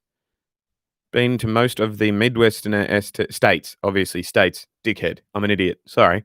I've been to most of the Midwesterner states, Canada and Mexico. I don't remember much of Mexico. Went there with a bunch of friends after we graduated from high school. Nice. Gotta go. Good night. Catch you, Bob. See you later, man. See you Sunday for the live stream about music and stuff. I'm sure you'll be there. All is good. Why is the chat not working for me? There we go. The Democrats really wanted a moderate this year. They couldn't get a guy with no sexual crimes against the guy a lot, so they got to go with just a few. Yeah, I don't understand. Like, to be honest with you, I really, really, like, I get it. There's a whole bunch of fucking baby boomer cunts that vote Dem no matter, like, and wouldn't vote Dem if a socialist, which fucking Bernie Sanders is not. Like, literally, if you look at globally, right, like, Bernie Sanders is slightly left of center. But people in this country think he's some fucking wacko communist. But anyway, that's a whole nother discussion. I'm not endorsing Sanders. I think he's got a whole nother fucking set of problems. You know what I mean? But yeah, it's interesting to me where Americans put left and right. You know what I mean? Because it's like, it's just, everything is so much further to the right than you think it is in this country. You know what I mean? On a global perspective. But that's, yeah, again, not a criticism. You know what I mean? Like, congratulations on your 4K subs. Thank you, Toria. I'm not sure. But where are we? Scrolling back up. Keep losing my comments. Yeah, there we go. Anxious. Do you watch memes? Well, I have a Facebook, so yeah, like I scroll my Facebook feed and see memes. You know what I mean? But I'm not like one of those people that's like addicted to the meme, you know, and like the different formats and the different things of the, like, if something funny comes across my feed, I'll laugh at it or I'll share it or whatever. But like, I'm not about that meme culture life, you know what I mean? Should have said this earlier, but congrats on 4K, Squid. I've been here since your first NASCAR video, and I've been subbed ever since. Thank you very much, Dutchy. Shout out to Bernie. Sometimes I get fed up with politics, and then I realize Bernie's been fighting for the same shit since the 60s. Legend. Yeah, I don't know how he has the fucking perseverance, to be honest. I'd have said fuck it and moved by now if I was him. You know what I mean? Like, I'm here because I love my wife and I love my kids, and I honestly see positive change on the horizon. I think there is. It's a snowball effect, you know. And like I said with the healthcare thing, like it comes in dribs and drabs, but I don't think I'd have been able to see I don't think I would have had as much hope and seen the light. You know what I mean? Like, yeah, like I do now. If I was Bernie at Bernie's age, at my age, if that makes sense, you know what I mean? But uh, Harrison Ward, if you like memes, follow me on Instagram. I've got all the fire memes. That's Terry. Yeah, that's the favorite meme of yours that I like, Terry, on Instagram is the one that it was something like when you realize that you're never going to be as good or as good looking or as talented as Terry. And I'm like, that's fucking amazing. I want that meme. Like, I like that meme. Where are we? Honestly wondered if it's his voice that puts people off about Bernie. No, it's the media. It's Rupert Murdoch and his stranglehold on the media. He has 80 something percent of Australian media and he's got something like 60 something percent of media here. And they move the goalposts with discussion and it's the Red Scare and it's the history of this country. It's the Truman doctrine about fucking anti-communists and people just assuming that social welfare equals communism. You know what I mean? Like it's decades of propaganda is what it is, in my opinion. Not just his voice, but he does sound like a weird cunt as well. But where are we? Have you seen the crash that Jimmy Johnson had at Watkins Glen in 2000? Is that the one that went straight into the fucking wall, or was that somebody else? I feel like that might have been Jeff Gordon. I don't know. There are people that still call anyone that supports universal healthcare a Marxist, right? And I mean, this. Maybe I shouldn't say that. No, I was about to say this is fuck it, I will. Balls to the wall. You guys are here because you like me and all that sort of jazz, right? But like, Marxist isn't a dirty word anywhere else other than in this country. You know what I mean? Like, Marx was a political thinker. You study Marx, amongst many other political thought makers. You know what I mean? Like, Marx isn't a dirty word. In fact, I think being a Marxist-Leninist is something that you identify as in Australia, and it's growing, it's gaining momentum. You know what I mean? And yeah, I think Marxism in general. Like, I would love to talk about Marxism. I've read Marx. I've read. I mean, he's fucking hard going. He's a hard read. Don't get me wrong. You know what I mean? But like, it's if it was under a different label, I feel like this country would actually read a lot of the things that Marx wrote and be like, But just because there has been a successful propaganda war waged on Marxist thought because of the USSR and because of the you know what I mean? I'm not saying that people did it for no reason or people are assholes or anything like that. Like, there are valid reasons for it, but that word isn't a dirty word where I'm from, you know? And but I agree. People think they go, oh, universal healthcare, that must mean you want to be an authoritarian with breadlines and Holodomor and fucking Gulag Archipelago. Like, fucking, anyway. I agree. Just liked it. Thanks, Zach. Oh, yeah, I really liked Yang, even as a right-leaning moderate. Seemed like a really solid guy and candidate. He knew what he was talking about, you know? And it was fact-based. What was he saying? It was, not left, not right, but forward. You know, like, let's just move forward. We've got the opportunity to do all of these things. Why aren't we doing them? You know, like, he's one of the first politicians that I've ever seen acknowledge the fact that most of the systems of government that everyone has around the world were developed before the internet. And that the internet can have a massive, massive role to play, should have a massive, massive role to play, could have a massive, massive role to play if somebody had the balls to make that change occur. And I feel like he would have had the balls to make those changes occur. And he's probably going to be a part of the administration. Hopefully he does something if they get in and if they win the election, you know what I mean? And if they don't, I hope he fucking comes again in 2024 and I hope he has a better run at it, because he was the most rational person on that stage, I think, you know. And I liked Booker because he was also rational, but he had a bit of the party history in him. He knew what he was talking about from an entrenched Democrat sense.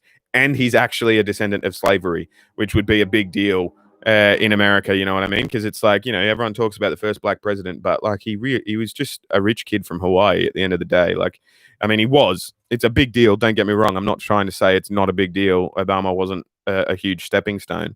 But it's you know, they paint it as something it's not, I think, a lot of the time. But where I got you with the likes, thanks, mate. Probably Lance. People hear a grumpy old dude with an East Coast accent and read that he's a radical communist and decide he's crazy. Yeah, exactly. Where are we? Congrats, man. Thank you very much. CJ, the thing I always liked. Scroll back up. Scroll back up. Scroll back up. Where am I? Yeah, the thing I've always liked about Bernie is that he's always stood by his beliefs. Yeah, exactly. He's not flip flopping, like I don't know, like a Clinton on Epstein Island. He's just not fucking. He doesn't flip flop. Um, I have to go to sleep. All right. Good night, Harrison. If NASCAR had cards, then Ryan Newman would have a '97 Aviation. That's funny. More bull riding reactions, absolutely. They'll be coming. I've been here since the first NASCAR video. Also, thank you very much, Harrison. Huge fan. Your NASCAR vids made me a fan since this year's 500. Dope. Glad to have you here, Diehard. Hey everyone, Squid already mentioned it, but the Patreon only music reaction live stream will be on Sunday. It was super fun yesterday, but Bob and I were the only ones suggesting music. Come home in for $1. Yeah, absolutely. That's a excuse me. It's a perfect time to mention it as well. Yeah, my Patreon streams, which you can find in my live stream as well. I'm thinking about creating a whole new playlist, just music reactions as well. But I'm wary of overblowing you with playlists. We'll see how I feel next week and stuff if I want to have them on their own. But yeah, music reaction. It's called Squid Music MR, I think.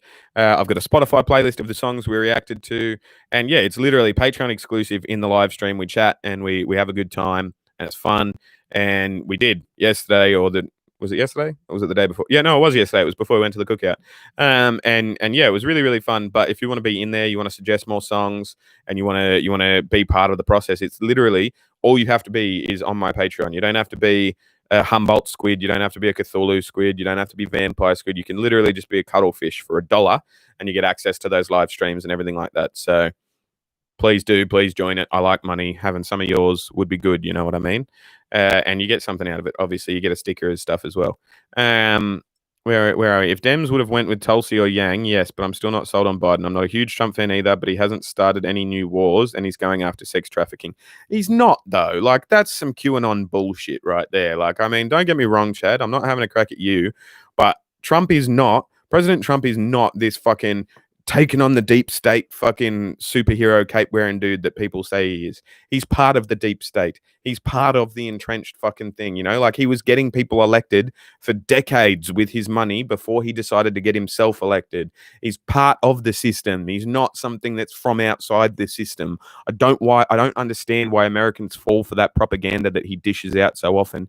He's been an entrenched Republican voter for a fucking decades. He funds people's campaigns, like he's not the money that they got was from him, like he's not some fucking dude that's campaigning against X, Y, and Z. You know what I mean? Like that's New York prosecutors that are taking on Epstein. That's New York prosecutors. That's fucking Governor Cuomo and these mates. That's not Trump. You know what I mean? Like that's he takes he takes credit for that sort of stuff, and the QAnon stuff is just batshit crazy, if you ask me. Like literally, not even sorry if I'm not having to go at you, Chad. Obviously, you're a good dude, and I don't think you're some QAnon conspiracy theorist or anything. But if there are QAnon conspiracy theorists who watch my stuff, literally, not even low key, high key, that's silly. That's dumb as fuck. Like it's not a thing. It's not a thing. Like. And this is what it comes down to as well. Like if you travel and if you actually, expand your mind and communicate with people, you can't. People would not be able to have these fucking the conspiracies rely on literal hundreds of thousands of people to have done the thing according to the conspiracy and then never mentioned it to someone.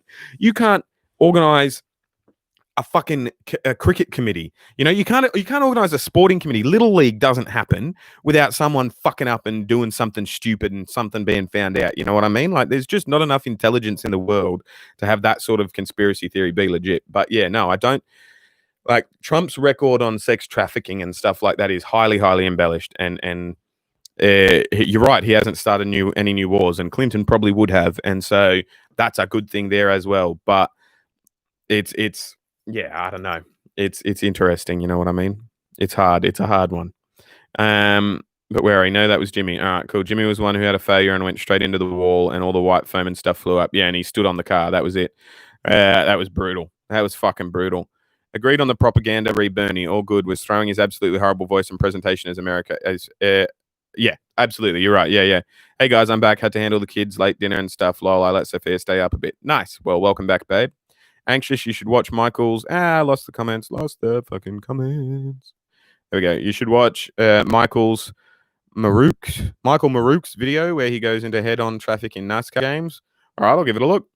It's not Jimmy, it's Jimmy, like Timmy from South Park, I presume. If you watch Michael Marook's, you will get it. All right. My name is Tony, by the way. Yeah, Tony the goat. I shouldn't keep calling you the goat, should I? Or goat. Should just keep saying Tony. Sorry, mate. Hey Squid, who's your favorite old NASCAR driver? Mine is Mark Martin. Probably of the older ones I liked. I respect Bobby Labonte. I think Bobby Labonte was kind of cool from a couple of videos. I haven't watched anything specific on him though, so maybe I'm wrong. I dig Jeff Gordon. Jeff Gordon's fucking cool. I thought he was dope. But yeah, like everyone basically.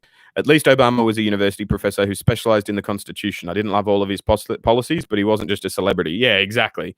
He was a politician, and that's the thing as well. I talk about people go, "Oh, we should have Trump as president. We should have The Rock as president. We should have Kanye. We should have Oprah. We should have this. We should have that." We should have somebody who has a politics degree. We should have someone who has learnt about politics and knows what they're doing. Like I wouldn't get someone decided by the popular vote to perform heart surgery on me. I would get someone who has experience in performing fucking heart surgery. You know, like we should be getting governors and congressmen or congresswomen. Who knows? You know, like we should be getting people that are entrenched in the political system to run the political system. And I don't understand why it's come cool to be like, nah, we're not going to have. You know, like, oh, that guy's been involved in politics his whole life. We can't vote for him for this political role. That logic makes no fucking sense. No fucking sense. The deep state is not real. Like there's the CIA and there's the FBI and there's absolutely intelligence agencies and spies and all that sort of shit because there needs to be. But there are people who think that there are people in the White House being like, oh, well, you know, we'll get this person elected and then we'll get this person elected and then we'll get this person elected. And it's just like it's phooey. It's a fiction. It's just like absolutely. I don't think Epstein killed himself. Absolutely, I don't think that the facts we know now about either of the Kennedy brothers are the actual facts. But I also don't think there's some deep state thing. I think they're a fucking spy agency that got too big for their boots, and then that was it. You know, I don't think they'd do it these days. And if they were gonna do it, they'd have martyred Trump already because of the so-called QAnon stuff that he's apparently doing. You know what I mean? Like people can't match up their conspiracies with each other. But yeah. Anyway, I'm gonna read more comments and stuff. But where are we?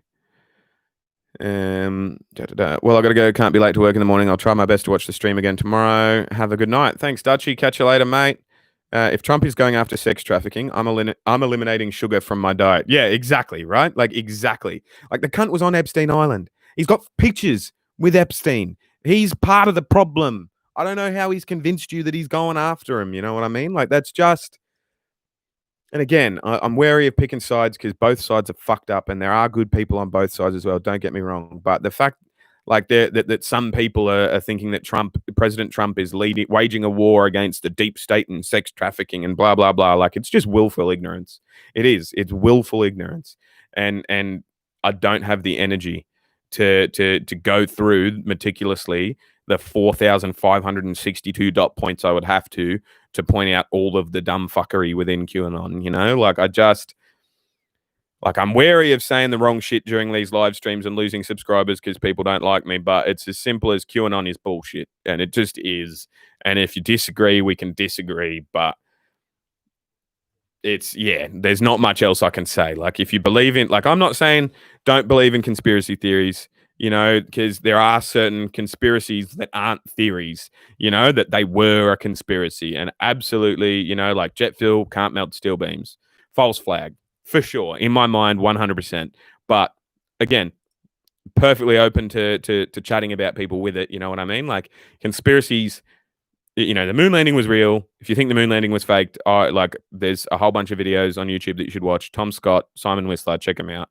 But anyway, like I'm not, like not all conspiracies are the same, and conspiracy theories like the QAnon stuff makes the actual conspiracies being pointed out so much fucking harder. And one argument could be made that it's deliberate. You know what I mean? Like, oh, let's put out this fucking narrative that the moon landing was fake, so that when those people notice that we killed Bobby Kennedy, people will just write it off with the moon landing fuckwits. You know what I mean? Like, who knows if it might be a deliberate ploy, but yeah, no, I like that quote. If Trump is going after sex trafficking, I'm eliminating sugar from my diet. I'm going to sleep for real now. Catch you, Harrison. Tony says, no worries, mate. Just letting you know for the future. Thanks, Tones. Not starting new wars as a president shouldn't be a positive. It should be expected. Absolutely. That's bang on, without a doubt. In your opinion is correct. I just want to say congrats on the subs. Really enjoy the content. My brother didn't know much about NASCAR. Now he's been to several races and is a fan of it all. Sent him your link also. Thanks, Chris. You're a legend.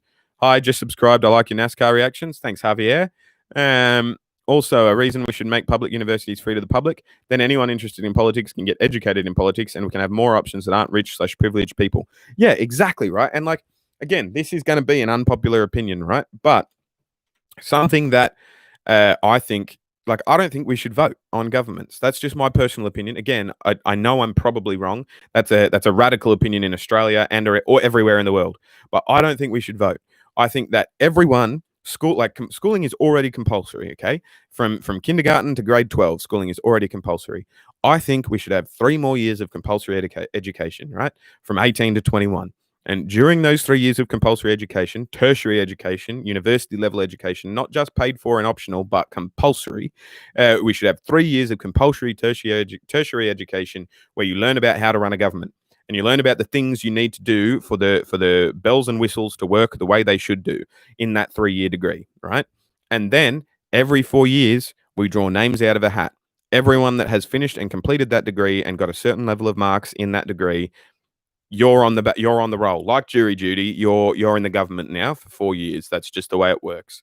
And if that happened, in my mind, logically, it would eliminate a whole bunch of problems. You know what I mean? But I acknowledge that is radical. That is radical thinking. That is not something that most people would agree with in any country in the world, let alone America, where that is looked at as authoritarian communist fuckwittery. You know what I mean? And like, I get it. Almost no one will agree with me there, and I understand. But I'm just telling you how I feel and telling you what I think. You know what I mean? So can't tell you what other people think, right?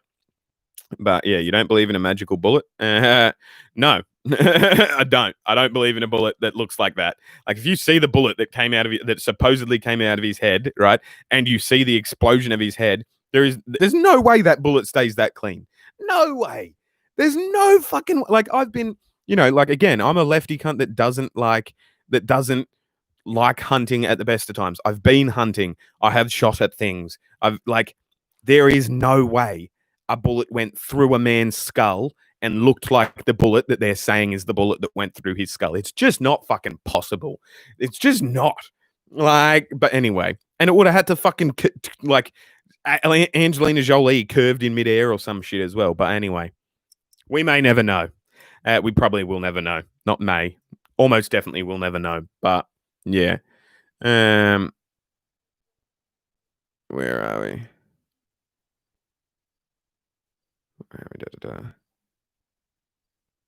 Oh yeah, Squid, you should look into the Scene Vault podcast. Most of his old NASCAR stories and stuff. It's on Spotify. I will do. Thanks, Jack.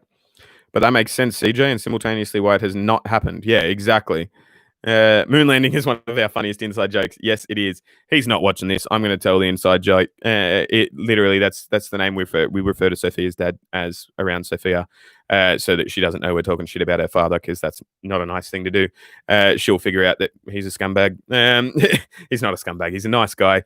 He's a good dude. I just feel like he could do a lot more in her life and be a larger participant in her life, and he could try harder. He could definitely try harder. And if you're watching this, Sal, don't get angry at me, mate. Well, I'm calling it as I see it. If you want me to call it any differently, make me see some different shit. And yeah, that's the thing. But can we get Tinfoil Tuesdays with Anxious Squid? We absolutely can. We can dissect some, like every Tuesday or something. We'll dissect a fucking a conspiracy, and I'll see or a conspiracy theory, and I'll judge if it's a conspiracy or if it's tinfoil hat fuckwittery. Where are we? I read through a thing the other day that shows like 30 points as to why Christians need to realize that Trump fits most of the characteristics of the Antichrist instead of claiming he's Jesus' guy. Yeah, I just don't like, I don't understand how conservative, like religious people eh, even in like him, like they're like he's cheated on every wife he's ever had and he's had multiple. He's he believes in prostitution. He's paid off porn stars and like like grab him by the pussy. Like incidentally, that line in and of itself, like people say, oh, it's locker room talk. It was factual. There is a certain level of fame that you can reach that you can just grab people by their genitalia and they won't give a fuck. That's how Harvey Weinstein was a thing. That's how why the Me Too movement was a thing. He wasn't saying, I like to grab cunts on the pussy. He was saying, yeah, I'm so famous I can sometimes, I could if I wanted to. And like that got blown out of proportion, you know what I mean? But like all of those things, that included, like he's just not the person that so many people think he is, and I don't understand why they think that, And it's like, I don't want to just be like, oh yeah, it's because they only watch Fox News, because then that's just putting fucking shit in people's mouths like they do when I try and say a logical argument, and they're like, oh, you just watch CNN, and I'm like, no, CNN shit too. But anyway, but yeah, anyway, I agree with you there, DJF. Like, I don't get it either. Lance G, moon landing stuff is a huge topic. One conspiracy I believe is aliens at Area 51. Aliens at Area 51. This is Shannon saying, "Where are we? Where are we?" Scroll. Aliens in general. Oh yeah, aliens have got to exist. Aliens have got to exist for sure. Aliens exist. Like probability alone dictates that there is another intelligent life out there. Do I think we've interacted with them? Do I think they're at Area 51? Fuck knows. I don't know. I don't think so, really. But do aliens exist? Absolutely. I'm on board with that. Excuse me. Trump against the deep state. Ha! He put the whole swamp in his cabinet. People really are willfully ignorant in the age of information, right? Like, I mean, to be fair though, to be fair to Trump, right? President Trump, Mike Pence, like Rand Paul, fucking his cabinet is exactly what I would expect to see if I had drained a swamp. The gross, cluggy, disgusting mildew bits that are the worst bit of the swamp, like the pond scum and stuff. That's exactly what I would expect to see if I drained a swamp as well, So maybe he was right. Maybe he just drained it and he picked the dregs for his cabinet. Who fucking knows? People say that it's good to have leaders that don't have political history so they can't manipulate the system, but that also means they won't understand how the system works. Exactly. You put everything I was trying to say into a fucking succinct paragraph. So thank you for doing that. Sorry, I walked around for 25 minutes trying to say that sentence. That was a perfect sentence. Terry King Squid can inbox you the joke. There's a reason we can't say it on here. Lol, already said it. My bad. Don't be pissy. Don't be annoyed at me. Come at me if you're watching this. If you're watching this moon landing, come at me, not her. I made it up.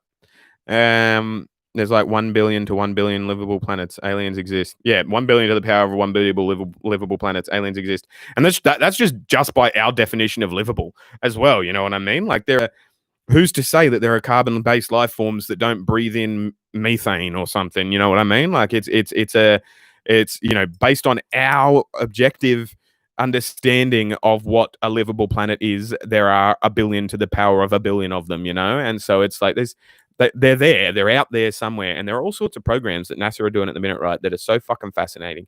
Like the SETI program is cool, the search for extraterrestrial intelligence, but there's another one as well where they're gonna fucking launch this big lampshade into space, basically, right?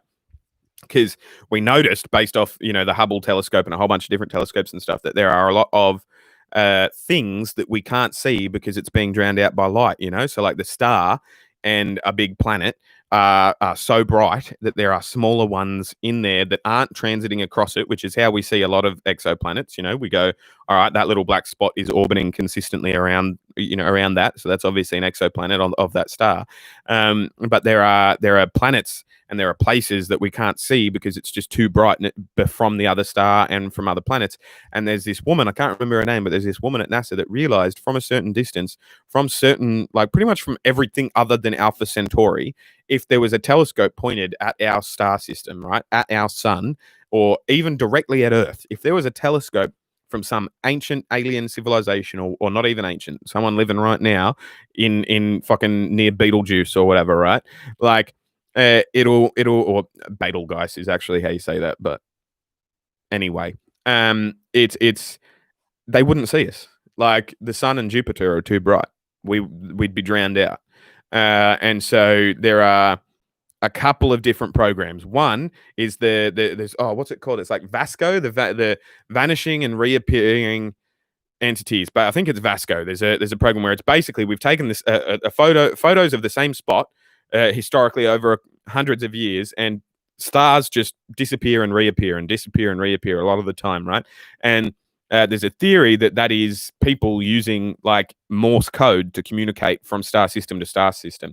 Whether or not I believe that or not, like, because it would be two sets of other peoples doing that already, talking to each other, is another question. But the program that links into that is the one that they're basically trying to launch a lampshade into space to do effectively that. Go, all right, no light there, now there's light there. No light there, now there's light there. So if there is some civilization doing what we're doing, mapping the stars, going, oh, fuck, there's a blinking light there that shouldn't be blinking, they'll see us, and they might know that we are an intelligent species just from that, you know? I think it's fucking fascinating. I love all the NASA shit, like the legitimate stuff that we're doing to search for aliens. I think it's fucking phenomenal. I think it's dope. And like literally one of the things, like all of my history knowledge, all of the traveling I've done, like I think I told this to my wife while drunk last night, actually, is like I feel like my whole life I've been trying to build the resume to be the bloke that talks to the aliens when they arrive. I want to tell aliens about humans. I want to tell them about how weird we are. I want to tell them about our planet. I want to tell them about the different things we've experienced over the eons, you know? I want to tell them about the dinosaurs, and I want to tell them about I want to tell them about the Cretaceous period. I want to tell them about all sorts of different shit, you know? Like I want to be the tour guide for the alien. I want to be the alien tour guide. And maybe that's just because I've smoked too much weed, and in my younger days I took too much LSD. Like who fucking knows, right? But like I mean, Graham Hancock and Joe Rogan on Joe Rogan's podcast talks about ayahuasca and all that sort of stuff as well. And like, yeah, I'm a big fan of that sort of stuff, and that's what I mean when I say I don't want to shit on people who are conspiracy theorists, you know. Like, and I get it, because there are things that we humans just don't know until someone goes, "Hey, I reckon this might be a thing," and then they discover it's a thing. You know what I mean? And yeah, but yeah, there's aliens exist. I'm positive about it. I'm positive of it. Fucking me and Tom DeLonge, 100%. But where are we? Come back up. I lost it. Where are we? And like to people that say, like, I don't know if anyone has in the comments section or anything like that, but people are like, oh, well, if there are aliens, where are they? Like elsewhere. We've looked at less than 1% of the observable universe. They're just elsewhere currently. And people are like, oh, well, why haven't they introduced themselves to us? Don't be so conceited. What makes you think they'd want to? Like, if they've already met, like these ones that are blinking at each other, if they've already met other intelligent life forms, and they look at us, and we don't even have a one world government yet, we don't have any of that shit, you know. And I know saying one world government, that's scary to a lot of people, but I feel like there is a theory that there's intergalactic space thing. Oh, super chat. Hi. All right, that was beautiful in a weird way. Thank you very much. But it's like, you know, there's a theory at the minute that I don't know if I subscribe to, but I find it a very interesting theory nonetheless. That that the reason that no alien contact has been made is because they know we're looking for them. They've observed us already, and they wouldn't know who to talk to. Like if we were to join some intergalactic empire or republic or system of fucking like whatever's, you know what I mean? A system of states, and Earth being one of them. You know, an alien governmental system isn't going to want to send one message to you know, communicate one day with Russia and communicate the next day with America, and then the next day with China, and then the next day with some dumb fuck from Australia who thinks he's on level footing in the global scheme of things as everyone else when he's not. Yeah, and you know what I mean? Like there's too many different players on a leadership scale here, is the theory. And it's an interesting theory, you know what I mean? Because if we were to enter some intergalactic fucking system of government, we would need to just be Earth. We would, you know? And so who the fuck knows if Earth would ever be capable of being just Earth, if we can put our differences aside for that. And if we have to do that before we know aliens exist, like aliens would be a good impetus to make that happen, I think. But like, as everyone like you know, like someone from New South Wales and someone from Queensland, the two states in Australia, right? They or two of the states in Australia, sorry. they'll argue about the two football teams in state of origin: New South Wales versus Queensland, New South Wales versus Queensland. Fuck you, fuck you, Croatia. Fuck you, Mexican. Whatever, like, and which is what Queenslanders call anyone that lives south of the Mexicans, because fuck knows why, right? But well, because Mexico's south of America and they wish they were America. But anyway, I digress. They'll be fighting until the cows come home. Until someone from Victoria, which is a state even further south of New South Wales, comes in, because then it's rugby league versus AFL, two different types of football. Rugby league started in Queensland and New South Wales. AFL started in Victoria, right? And so New South Wales and Queensland fucking hating each other because they're footy teams. Victorian walks in the room. Suddenly, New South Wales and Queensland are on the same fucking side, right? And they're best mates. They're rugby league brothers, and they're fighting against the AFL people. They're fighting against the you know what I mean? And then someone from New Zealand walks in the room. And suddenly, the guy from Victoria is mates with the guy from New South Wales and Queensland. They're Australians, They're fighting off the, fuck you sheep shagger. Fuck you kangaroo shaggers, And it's Australia versus New Zealand, right?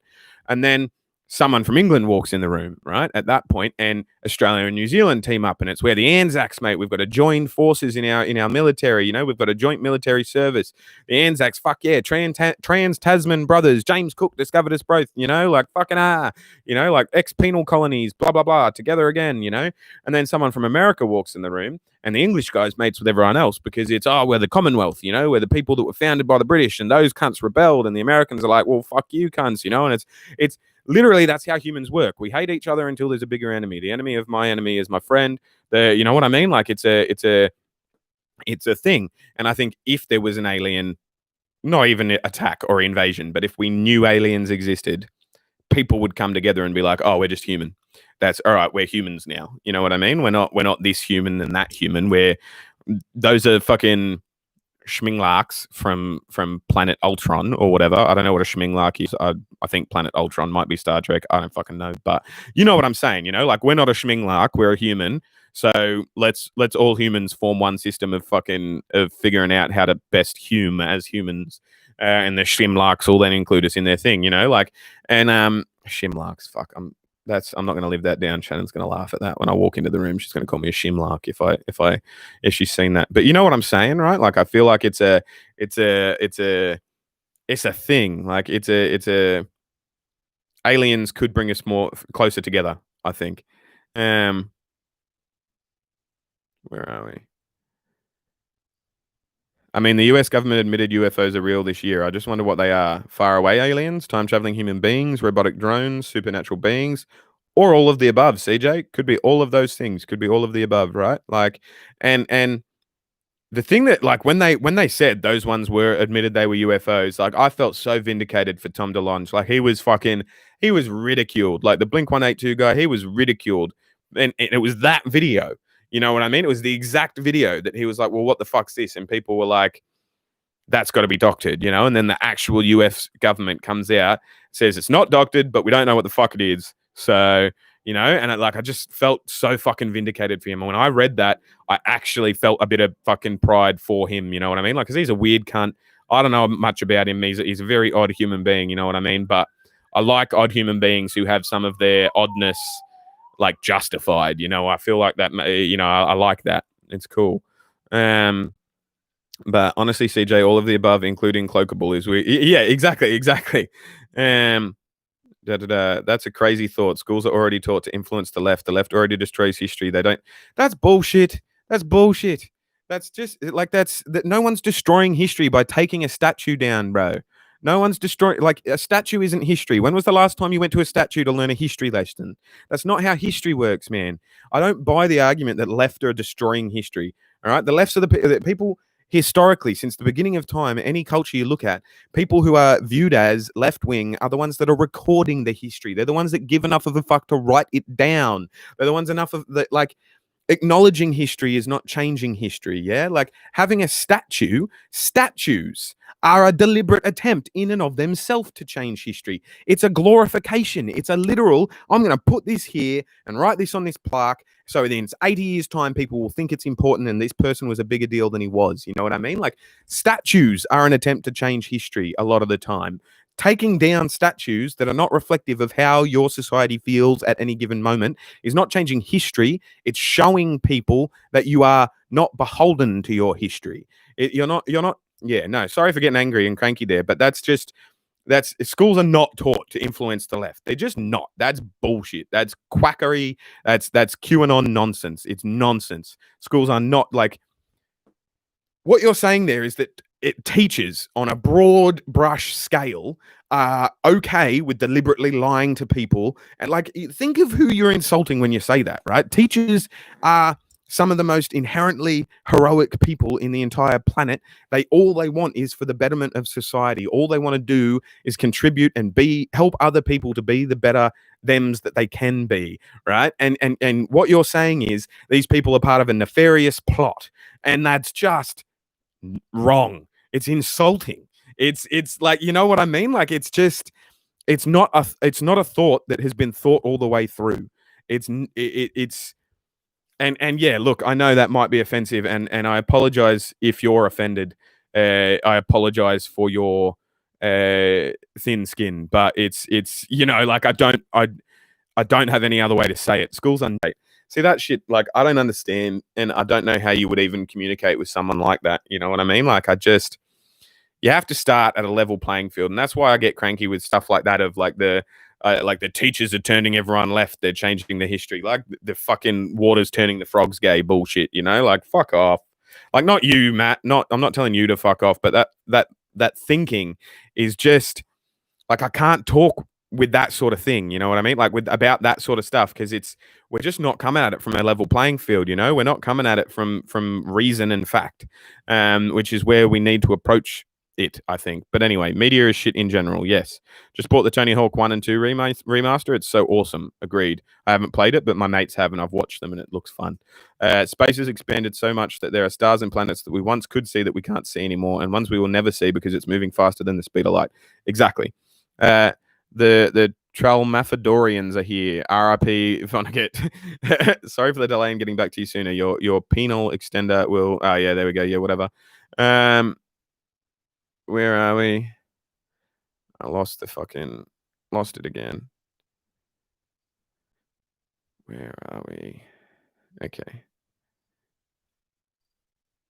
Yeah, I don't know why you think that's funny. Like, your penile extender will be in the mail soon. Like I don't understand the obsession with dick size either, and that's not just this country. It's most Western countries. Like, a dick's a dick. Like, who cares? It's a dick. My dick works. I know my dick works. I've had a kid. You know what I mean? And I've never had any complaints from my wife either. So, I mean, if you think I need a penal extender and you think penis extension is funny, I don't know what to say, bro. Like, maybe you need to work on your humor a little bit, get something a little more highbrow going on. Sitting here listening and going, yep, getting my speaking my geek now. Yeah, right. Exactly.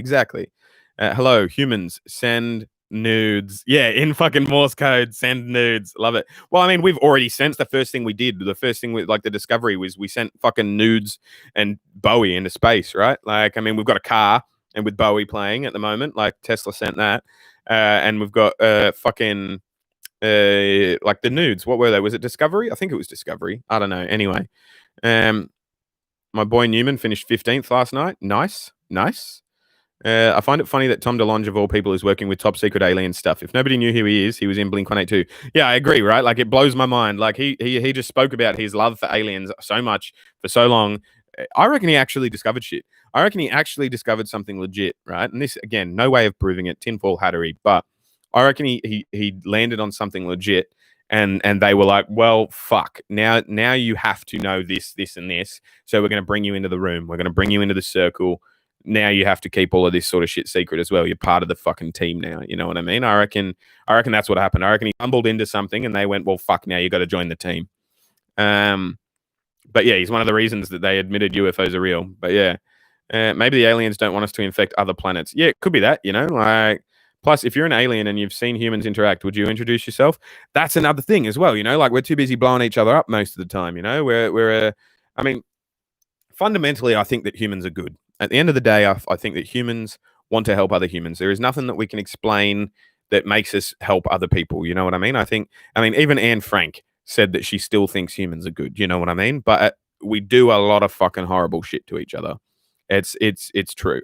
And so maybe some higher intelligent species wouldn't want to have anything to do with this. But that's another thing I don't buy into as well. Like just if they're just by virtue of existing, if aliens exist, that doesn't necessarily mean they're smarter than us. We could have come first in terms of biological whatevering. They might just be dolphins swimming in the oceans of Titan. Who fucking knows?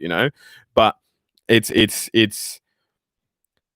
yeah, it's interesting. It's an interesting thought, isn't it? But anyway, do you believe in life after love by Cher? The song will let aliens know we are weird. Yeah, right? What about that dude from Area 51, CJ? Blanking on the name, but admitted to reverse engineering. Yeah, there's that guy as well. Like, I don't know if he's legit, but I've remembered him. Yeah, I remember him as well. Like, I can't remember his name. Bob Lazar, that's it. Yeah. The aliens just tried jamming our thoughts. That was it. Yeah. The aliens stopped just thinking of Bob Lazar. That's funny. But yeah, like that's the reverse, I mean, the boom of technology has been ridiculous. So reverse engineering, there's a token of it makes sense to that. But again, none of the shit you can prove. If what he said is true, that means the government has access to antimatter, anti-gravity tech, scary shit, which would be fucking cool. And that's what I mean. You know what I mean? Like yeah, I think we find out in our lifetimes though, to be fair. They live now. They live now. That's a good alien movie. I'll check it out. Schlimlarks have rights too. It's very scary. And here's the thing: stealth was good to go in like 85. 47 was the supposed crashing. Does anyone think that aliens and pyramids are connected? Well, I don't necessarily. I think maybe potentially, but I think it's far more likely that actual humans invented those things with technologies that we don't understand at the minute. You know what I mean? Like, I saw a meme the other day that was just because white people couldn't do it doesn't mean it was aliens, which is, amusing. You know what I mean? But I think that, I mean, the pyramids do certainly point to true north, and I don't believe in the slave building the pyramids historical thing. Like, I think it's far too precision. The quality of work is far too good for it to have been slave labor. Slave labor doesn't give a fuck about what it's making, and it doesn't last like that, and it's not as intricate as that. I think these were craftsmen. These were generations of people that worked on it specifically, and it was a point of pride. It wasn't I don't buy the slaves argument personally with the pyramids, but again, tinfoil hat fuckwittery, no way to prove it, so don't at me. But true, and those UFO videos were from like 2006 or something. Yeah, exactly. We're talking about aliens. Oh no, I saw the stream fucked out. Hopefully it came back in the meantime. But anyway, rational people just thinking about abstract thoughts. Yeah. Tonight, an Australian goes on a rant without saying cunt. This is amazing. Lol. Shannon, get in there. By the way, Blink-182 still cranks out awesome tunes without Tom. They're featuring new artists are dope. Buffer, the Deep State aliens are jamming the channel. Where are we? Where are we?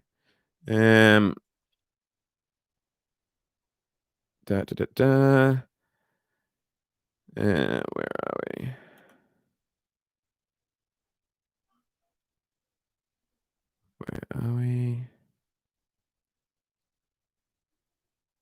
We're back. Aliens are interfering. That's annoying. Oh, we back. You're back. I'm back. Sorry, guys. How gone was I? How long was I gone for? Destroying history is not teaching history because it makes you feel bad. So many people don't like talking about the acts against Native American slavery. Exactly. Destroying history is not teaching history because it makes you feel bad. Exactly. I'm back. I'm glad you guys are back. Sorry that fucking buffered and did that. I don't know. Where did it buffer and where did it cut out? And where did I come back? Have I been talking? Anyway, so Squid about reactions in future. Will it be possible to react to old WWE events?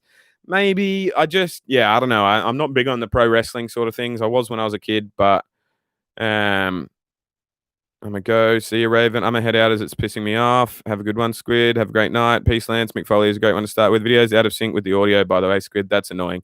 The pyramids are being built by slaves is a myth. They were all architects. Yep. Think it's time to reset the chat real quick.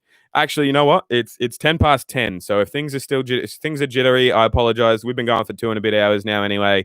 I'm going to say that's I'm going to say that's it. Just calling it a day, like that's the aliens telling us that we should end the stream.